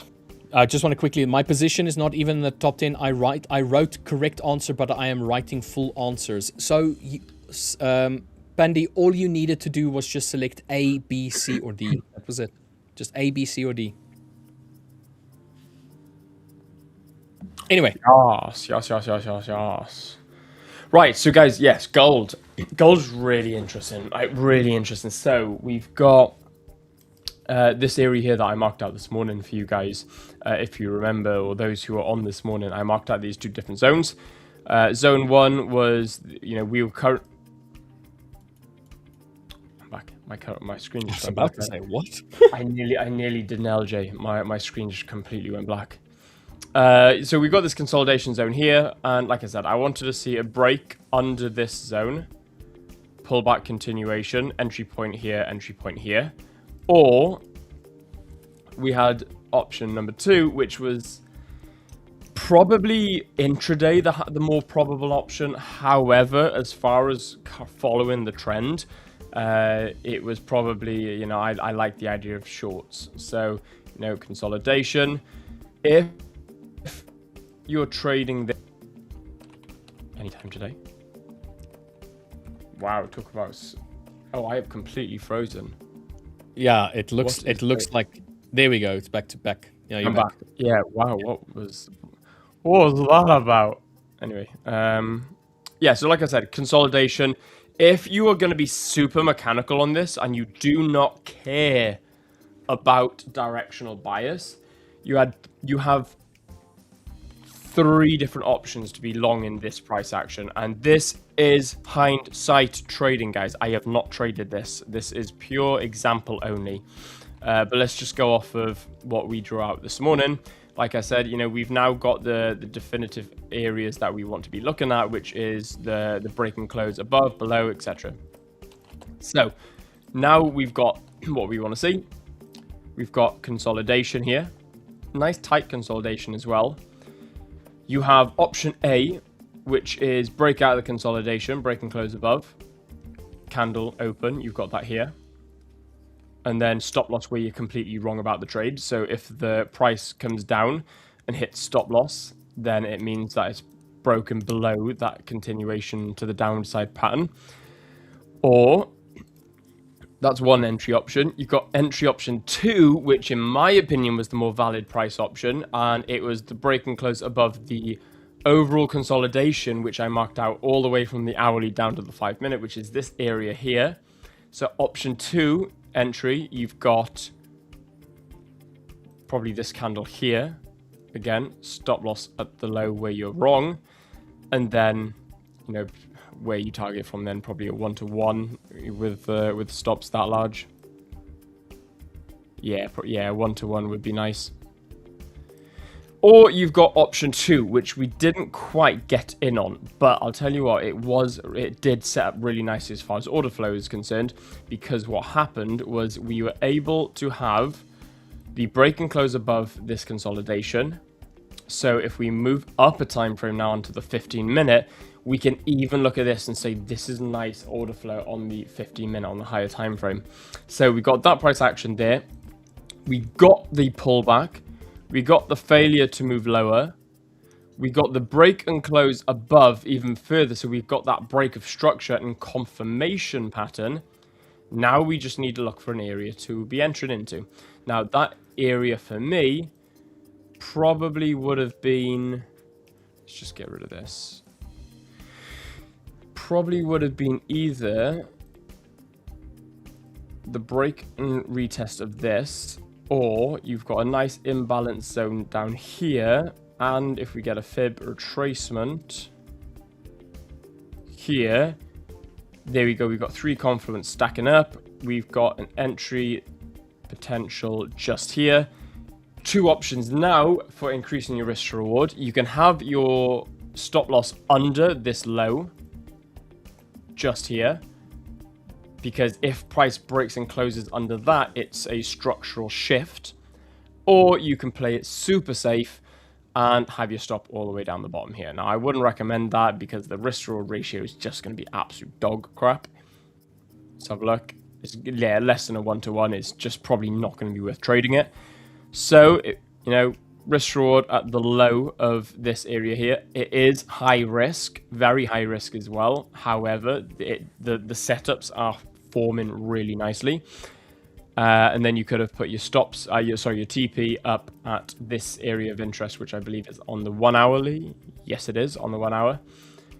And then back down to the 5 minute, and that's a 1 to 3.9, just under a 1 to 4. 1 to 4 hour trade. So three different options for trading gold. Honestly, for today, I wouldn't have wanted to trade gold. If you were trading gold and you were liking the idea of longs, then there are three possible entries that you could have been looking in on. Although, you know, there is potential that this may want to pull back a little bit deeper, come down to this area here, for example, and then start continuing higher. But in my opinion, according to my strategy, these three here were the most probable entry zones for gold. So 3 chances. Nice. Yeah. My ego, my style. Hi, Richard. Could you please share where you get the position size tool from? Yes, I can. It is in chat right now. It is the earnforex.com MetaTrader Expert Advisor Position Sizer. You can just go to Earn. You can literally follow that link, and you can go and download that for MT5 and MT4. All right. Dude, I was looking at gold wondering maybe there is a potential for sells from where we are right now. But once again, being a bank holiday and so many bank holidays, so many banks part of the bank holiday today, I think it's a bit difficult for me to really have conviction in a direction. So I just don't think that there's going to be enough volume to kind of like continue pushing it in one direction. Yeah, no, 100%. I think if you're going to be trading bank holiday, you best be okay with trading consolidation zones. And we've got bank holiday plus Trump, which could just make your life even more unpredictable in the markets. And it's not worth it, in my opinion. Like you said, there's no directional bias. It's just a matter of trading super small scalp trades and making sure your risk reward is there. This question from Henry asking, does TradeSet Go have a support chat? I'm not receiving an SMS activation code. I'm asking Giannis right now for this, Henry. I will let you know the moment he answers me, but they are about to go live now as well. So, all right, guys, at the end of this stream, you will be directed directly to the TradeSet Go YouTube channel, to the YouTube stream as well. There you can potentially go and win yourself one of 30 accounts. So we're going to pretty much end the stream now here for us, but please go and join the TradeSet Go one. You can just wait around, it'll automatically redirect you. And then good luck to every one of you that is going to be trading or try to trade today with the bank holiday. And then also to everybody that's going to be trying to get an account, win an account with TradeSet Go chat. Good luck to all of you. We will see you all tomorrow. Yes, we'll see you all tomorrow. Yeah, so it's Monday. Yeah, we'll see everybody tomorrow. Have a great day. Anything last from you, Will, and from you, LJ? No, not at all. Just, guys, thank you very much for joining us on a bank holiday Monday. You know, it goes to show the commitment and you know, you guys and your support to us. So you're all absolute legends. As I said, gold is potentially going to come down and test this area, so it seems to be doing that. But guys, thank you so much for being a part of chat, and thank you so much for your support. Guys, there's over 200 of you watching. There's over 200 likes right now. Let's keep on smashing that like button. If you are new here, do subscribe to the channel. Thank you so much to everyone as well, again. But from me, peace. Same here, beautiful guys. Thank you for being here. Get ready for the rest of the week. Just like Rich and I were saying, today's going to be slow. Tomorrow should pick up a bit. Wednesday, a bit more. Thursday and Friday are probably going to be your heavy days for the week. So see you guys then. Ready to go tomorrow. Cheers. Awesome stuff.